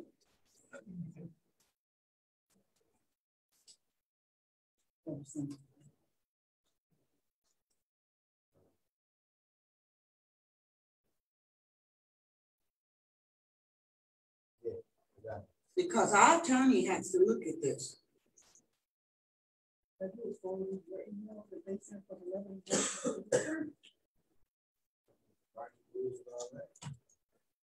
Whatever letter you gave her, Madam Chair, she sent it to you. The letter of engagement that was sent to the chair, Madam Chair, I would say just simply forwarded to the attorney general.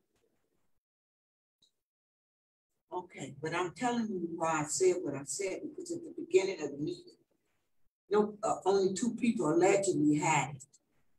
And nothing was said at that time that it was sent to the rest of you. Did any of you hear that said that it was sent to you? I don't think so. So that's why I want to make sure. Now you have it, and I will get in touch or whatever with the attorney to make sure that the attorney looks it over. I thought we were going to have that today, hard copy. Yeah, that's what they told us. So, any other discussion on the motion? Okay, roll call, please. Chair. Yes. Vice Chair. Yes. Chairman Maxey. Yes. Yes. Yes. Okay. The next one is the XP lead. Ms. Richardson. Madam Chair, I make a motion that based on phase 1, what the XP league is projected maybe to them, and the $1,200 is projected for the Science Public Library, that we vote to go ahead with phase 1. Is there support for that motion? You support it. Now discussion on that motion. Any discussion or questions on that motion? Just one comment. I'm satisfied with the request that I had last meeting. It's answered. After I received the hard copy, I knew that no kid was left behind. Then I also knew how much each youth that we would pay for. So that was my question. So now it's paid for and come through. It's clear. Yeah, we would still have to seek donations and things to pay for the young people. Yeah. The $349. Yeah. Well, that for 24, 26. We would still have to do that unless between now and when we do this, we make a modification in the budget and you put the money in there. We might get it out of the budget. So I'm clear. But I think we know some people who said they would fund the kids. Okay. That's what I think we heard, and that's what we said we would try to do, is to get funding. So just to clarify, there are outside sources that are willing to donate for the children, so that it's at no cost for the library. That will be identified once we vote on that, so that the public can see that it does not cost the library a dime, but the $1,200. Thank you so much. Any other comments on that proposal? Okay, then a vote. Madam Chair. Yes. Vice Chair. Yes. Trustee Richardson. Yes. Treasurer Maxey. Yes. Yes, the motion passes. Okay, item 4C was added to the agenda to consider and vote upon the continuing at-will employment of the library director. Attorney Derby, could I get you to come up closer, please?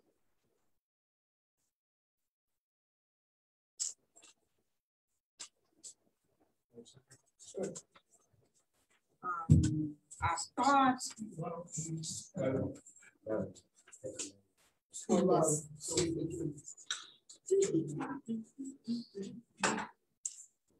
Okay, I need to ask you a question, procedural question.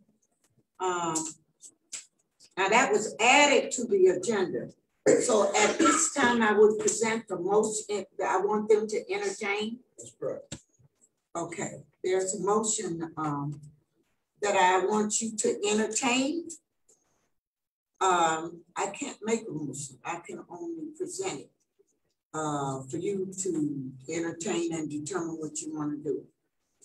To terminate the employment of the library director and enter into a standard resignation and release agreement in the form which I will present to you, providing the director with a certain number of weeks of severance and benefits continuous on or before a certain date. And if the agreement is not entered into by that date, then the director's employment shall terminate immediately. Now, should I see the blanks that I have, should that also have been in the motion I want them to entertain, Mr. Derby? Correct. I have to go back then. I would like the board to entertain a motion to terminate the employment of the library director and enter into a standard resignation and release agreement in the form that I will present to you, providing the director with 7 weeks severance and benefits continuous on or before a certain date of June 11, 2021. And if the agreement is not entered into by that date, then the director's employment shall terminate immediately effective June 11, 2021. Say I made the motion. Somebody on the board or it died. No, I make the motion. All right, the motion was made by Melanie Rutherford. Is there support? Support Mason. Okay. Support. Do I know it? Do you know what you support, Mr. Mason? I heard what she said on the phone, but I definitely heard what the attorney said. By no means am I not sure. You supported it. What you can do, he doesn't challenge you. Now we get to the discussion, you can ask what, now in the discussion and comment, you can ask what it is that you were saying or make your comment. Yeah, me personally, I don't want to be a part of something like this. I don't feel like we should fire. I don't know what she did. A couple years ago, we were just fighting for her to have to give us 3.5 years ago. No, 3.5 years ago, we were fighting to get $40,000. 20,000. I'm sorry, actually. I think she's been doing her job. One thing we haven't been doing, I believe, that we're supposed to give an evaluation of somebody that they know what they have done, and give them an opportunity to correct that. As a board, we have to do our job and we did that. From my knowledge of the library. I don't know what she has done for me to even be a part of it. So you just vote against it? Yeah. So just because I like to give clarity to the situation so that there's no misunderstanding.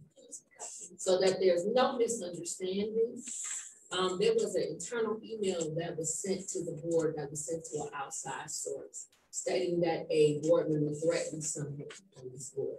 The person that was implied was me, because on April 27th, my car was keyed at my home. I then sent the film to Devin Green telling her to be careful, because during election time in Pontiac, people start to act out of order. The next day, we had a board meeting where there was an email sent saying that she was in a tense conversation at the bottom of the email, so at the bottom of the email, it was implied that a board member threatened her. The very next day, at 5:25 at the field board brewery, I happened to be there where the internal email was sent to someone who was not on the board. At 5:27, I called Mrs. Green trying to get clarity because there was no threat made. There was never anything that implied a threat. In fact, the next day, Ms. Green, well, I don't want to skip this part. At 6:32, her husband then called my phone and left a threatening voicemail. I then called the police and made a report because of his criminal background history. In 2016, Gavin Gasky was at a speedway, and she was at a speedway because someone didn't agree with what she voted, or they had a problem with a motion that wasn't even on the floor. She was then shot in her head along with 20 other people who were murdered in Arizona. So when a person calls my phone and leaves a message, the point of it, I'll let you know in a minute. The point of it is as simple. No problem. Excuse me. I don't know where those other comments are coming from. This is a board meeting, and only the board can talk at this time. So I was looking for something that he had asked, and I didn't see where the comment came from. So then I asked her if I could see the employee handbook. The next day, once that was handled, that was denied. She then called me, which is insubordination, not to do anything to her, to see that handbook. She then called Mr. We got you, Vice Chair.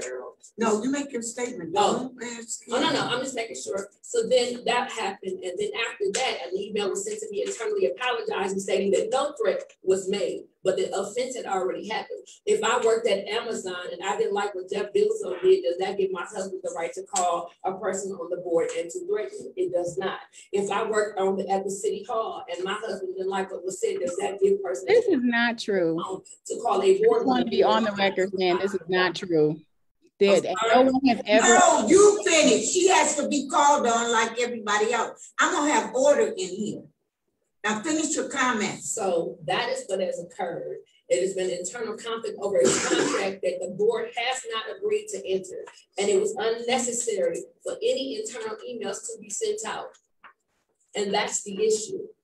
And just to give clarity, 4 years ago, the previous board did, Vice Chair, vote to have Mrs. Green removed. We were never shared that until the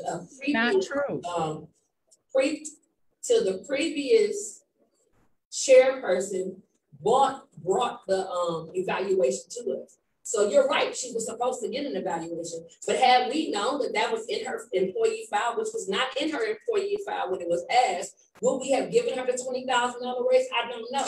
Would we have fought her to keep on this job? I don't know. All I know is that I feel threatened, and that's how I feel, and that's why the motion was made. All right, anyone else have a comment? Ms. Rose? You running the meeting tonight? I said, does anybody have a comment? I would like to answer. Thank you. I received a call from Trustee Rutherford that I needed to watch my back and that I needed to do what these people wanted me to do regarding the pavilion. And I told her that I was doing my job and I didn't know what her concern was. And I asked if it was about the board packet, and she said she didn't read that. That's not her concern. She said that I needed to watch my back. And I said, well, I'm doing my job. And so if there's a problem with that, then I guess I'll hear from the board. And she said, your job is not in jeopardy, but you just need to watch your back. I said, are you saying someone wants to hurt me physically? And she said, you need to watch your back. This is why I carry a gun. And then she did mention her car being keyed. However, I asked her several times, who was she speaking of? And she would not say. And when I made the statement that I typed up for the board, I gave information about the progress on the pavilion. And I also gave information about the conversation, but I didn't put the trustee's name because I thought that she herself, for whatever reason, didn't feel comfortable enough to share who said these things to her, as if she might have felt fearful. And that's what also made me have concern. However, when she got the email that was then forwarded, because the chair wanted all the board members to have it, and the vice chair forwarded the email, And then when she got it, she called me and I was cooking. I answered the phone on speaker and she was yelling and using profanity. And she was asking me, why did I do this? And what is my problem? And she sent that to me as a friend. She was warning me. So how could I tell the whole board and all of this? And then she kept asking me questions, but speaking loud and over me, so I could not respond. And my husband and my son came in the room like, what is going on? What's all the yelling? And he asked her multiple times to let me speak. She got angry and said that MFer better not address her. And she reminded me that she knew where we lived. And she told me that her boyfriend would come over here and do something to my husband since he felt as a man that he could speak to her and all of these things. And the voicemail that he left, if she has it, she can play it because he was not cussing. He was not threatening. He even said something about we have faith and we're not going to worry about it, but we wish that you would tell us who, if someone threatened her, who it was. And that was the end of that. Now, when she called me and she said that, she was cutting me off, that we were no longer friends, that we would never speak outside of board meetings, outside of this phone call. And I said I didn't have anything else to say. And that was the end of that.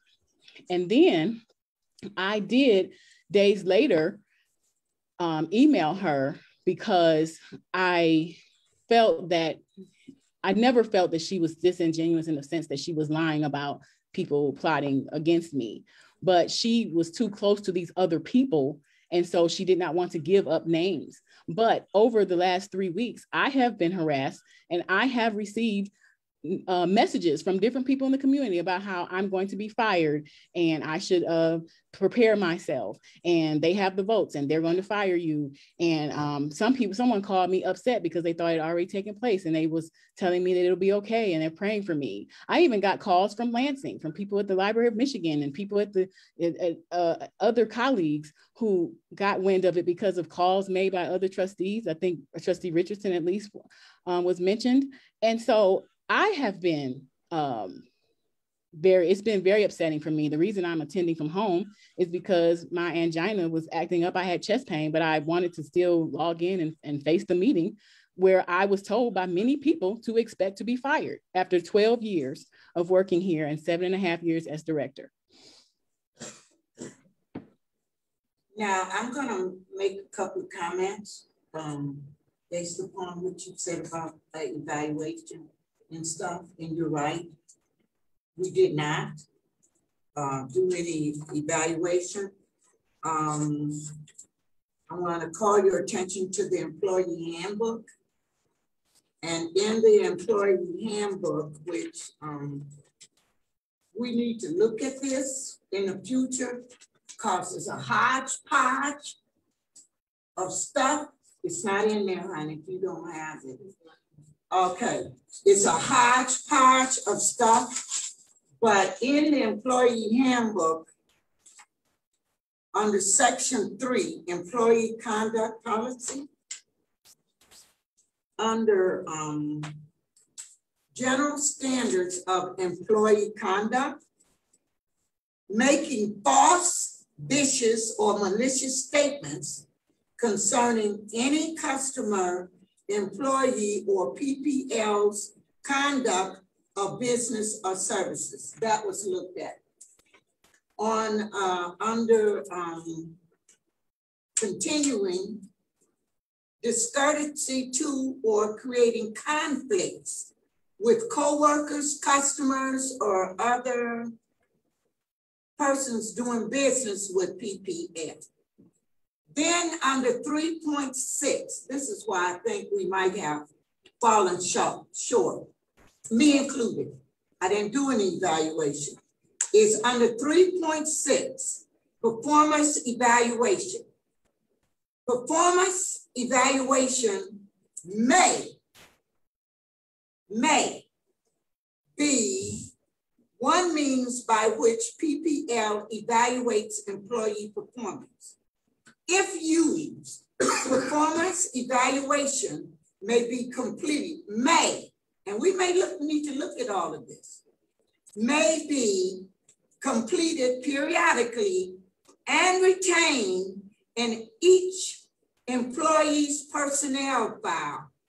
Evaluations are intended to measure each employee's quality and quantity of the work that is performed effort, and attitude, and each employee's ability to work effectively with others. Evaluations are intended to be used as a gauge for improvement and goal setting by each employee. While a positive evaluation does not guarantee promotions or pay increase, PPL may consider evaluations along with many other considerations affecting those decisions, including such as matters as current and anticipating staffing needs, labor market, and general business condition. Then at 3.7, at-will employment status. The policy statements in these general standards of employee conduct above do not alter, amend, modify, or revoke the at-will employment relationship between PPL and its employees, and both remain free to terminate the employment relationship at any time with or without cause and with or without prior notice. That's our employee.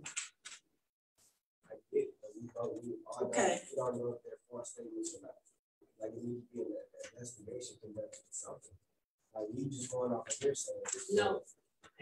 I'm just saying we need proof. We need an investigation. We need to bring it to light. There needs to be somebody outside of our organization come in to do the investigation, not somebody that we. That's all I'm saying. Okay, I don't have no problem with that there. Now, whose hand was next? Do you have something to say? No, I'm good. You wait, hold up. You don't have no comments to make. Do you have any comments to make? Yes. One thing, attending the meetings are very important. Subcommittees and all.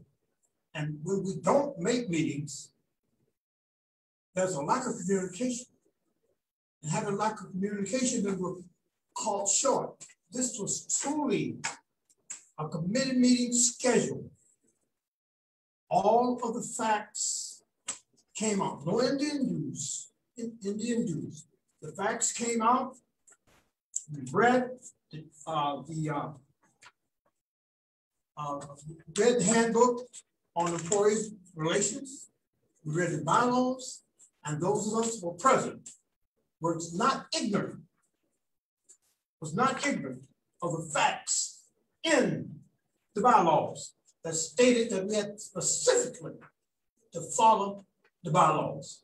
One thing I will say, and I don't have to personally have anybody call me as do I don't like that. I don't understand it. I get with that later. Point is simply this.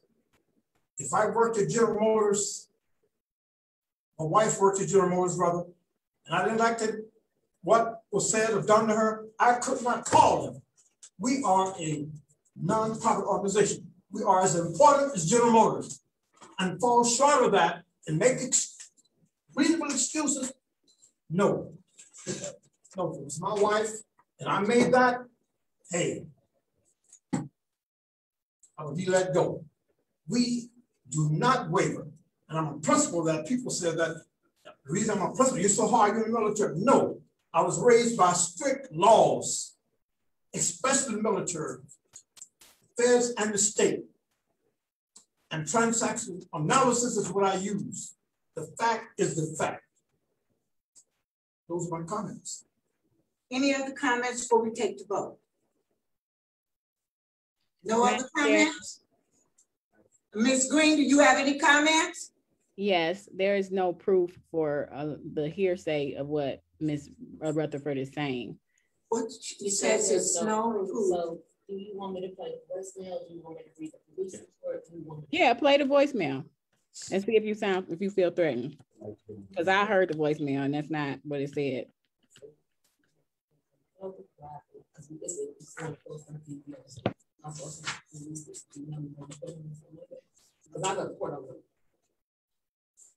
This, Mr. Derby,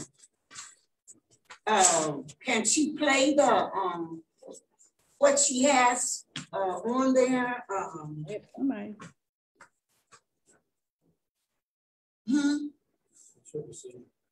What'd he say? It's my mistake. But somehow we know this is true. Because I sent you the investigation. No, because anytime anybody do anything on their job, they suspended it with a pending investigation. So when we try to no, not at will. Okay. Not at will. So let's be clear about this because I understand how this. Point of order, please. Yes. Now we had a chair, so 2 or 3 different people talking. The point of order is back to the chair to make her statement. Okay. All right. What did you decide? Are you playing it or not? Okay. Do you have a copy of the police report? Yes, I forwarded to y'all a week ago. It was forwarded to everybody a week ago. And I go to court on it. What about the letter of apology that you received? Do you have that here? I forwarded it to all of No, them. do you have it here? Physical copy. I can print it out for y'all if y'all would like. Okay, because if not, I'm gonna ask for a call for the vote.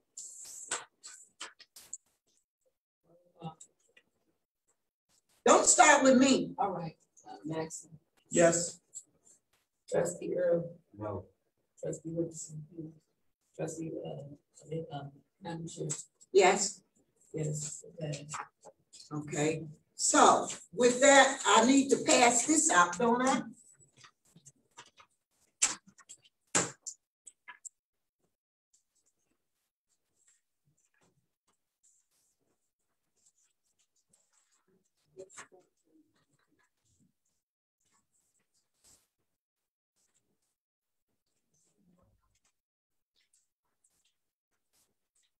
Is there 2 of them?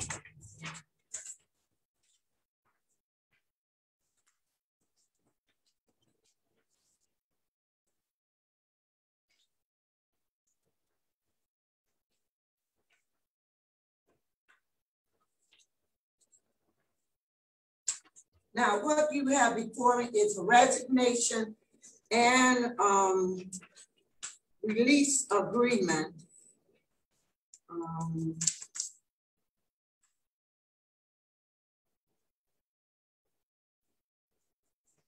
So, Mr. Derby, do you have a copy of this? I'll do this.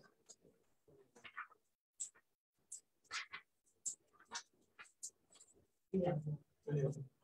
Oh, okay. Would you explain what the gist of the resignation and release agreement? Well, basically for the release. Could you take your mask down or talk a little louder? It has a release language in it, and it provides the chair of the screen. She has to decide whether or not she wants to accept it or not.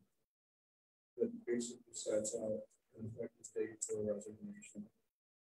Release from her in consideration that she'll receive under the agreement if she signs it. So if you said, I can't recall, I think you said 7 weeks.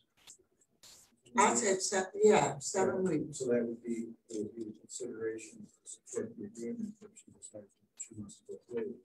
So the next step has to be that she's presented with this.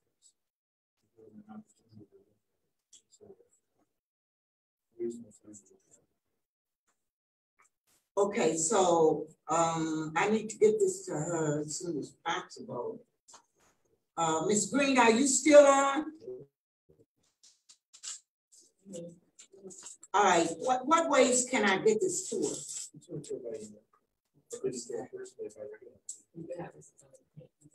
Can I send it certified? If you want to, I'm not sure it's necessary. What do you say? You can if you want to.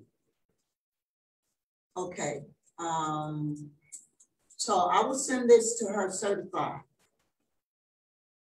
And then she can get back to me. She has to do that before June 11th. Isn't that correct? That I believe is what you said in the motion. Okay, in the motion, it said 7 weeks severance and benefits and on or before June 11th. That would be the deadline for the motion. That's the deadline by which it has to be signed. It's going to be signed.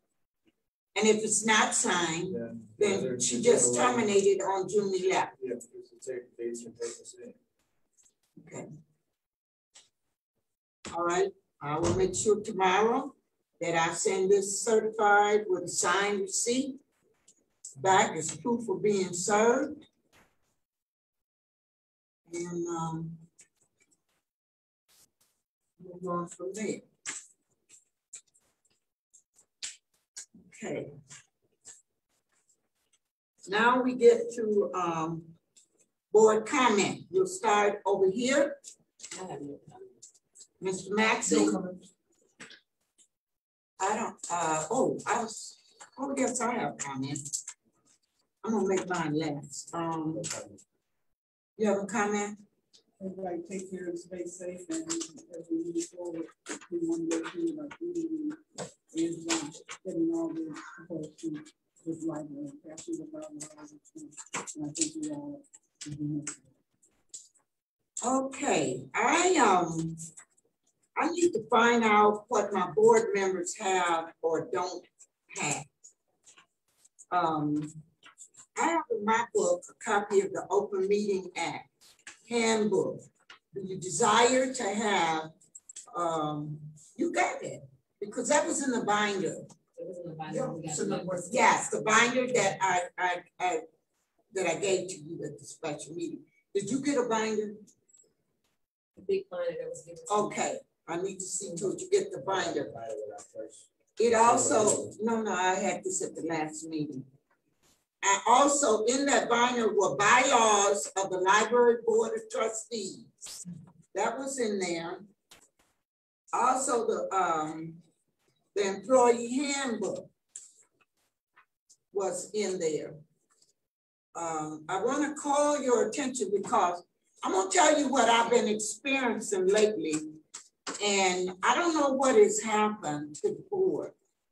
But for 3.5 years, we have been functioning like a well-oiled machine with things coming up, being done, and then something been happening.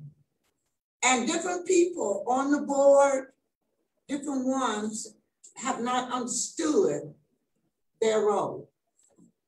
So I want to call to your attention, if you have the bylaws of the Library Board of Trustees,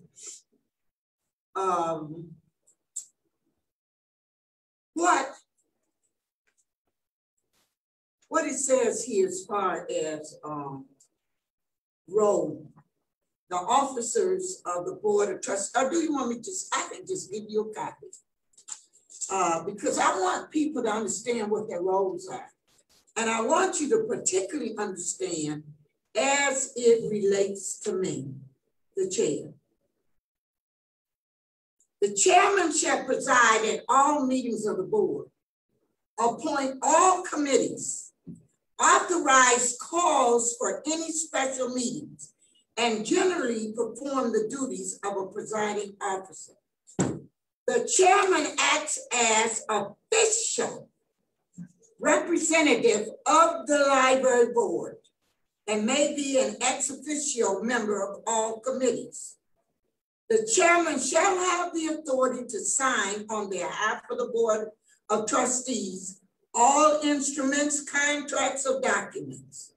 The chairman may delegate such authority to the library director as approved by the library board.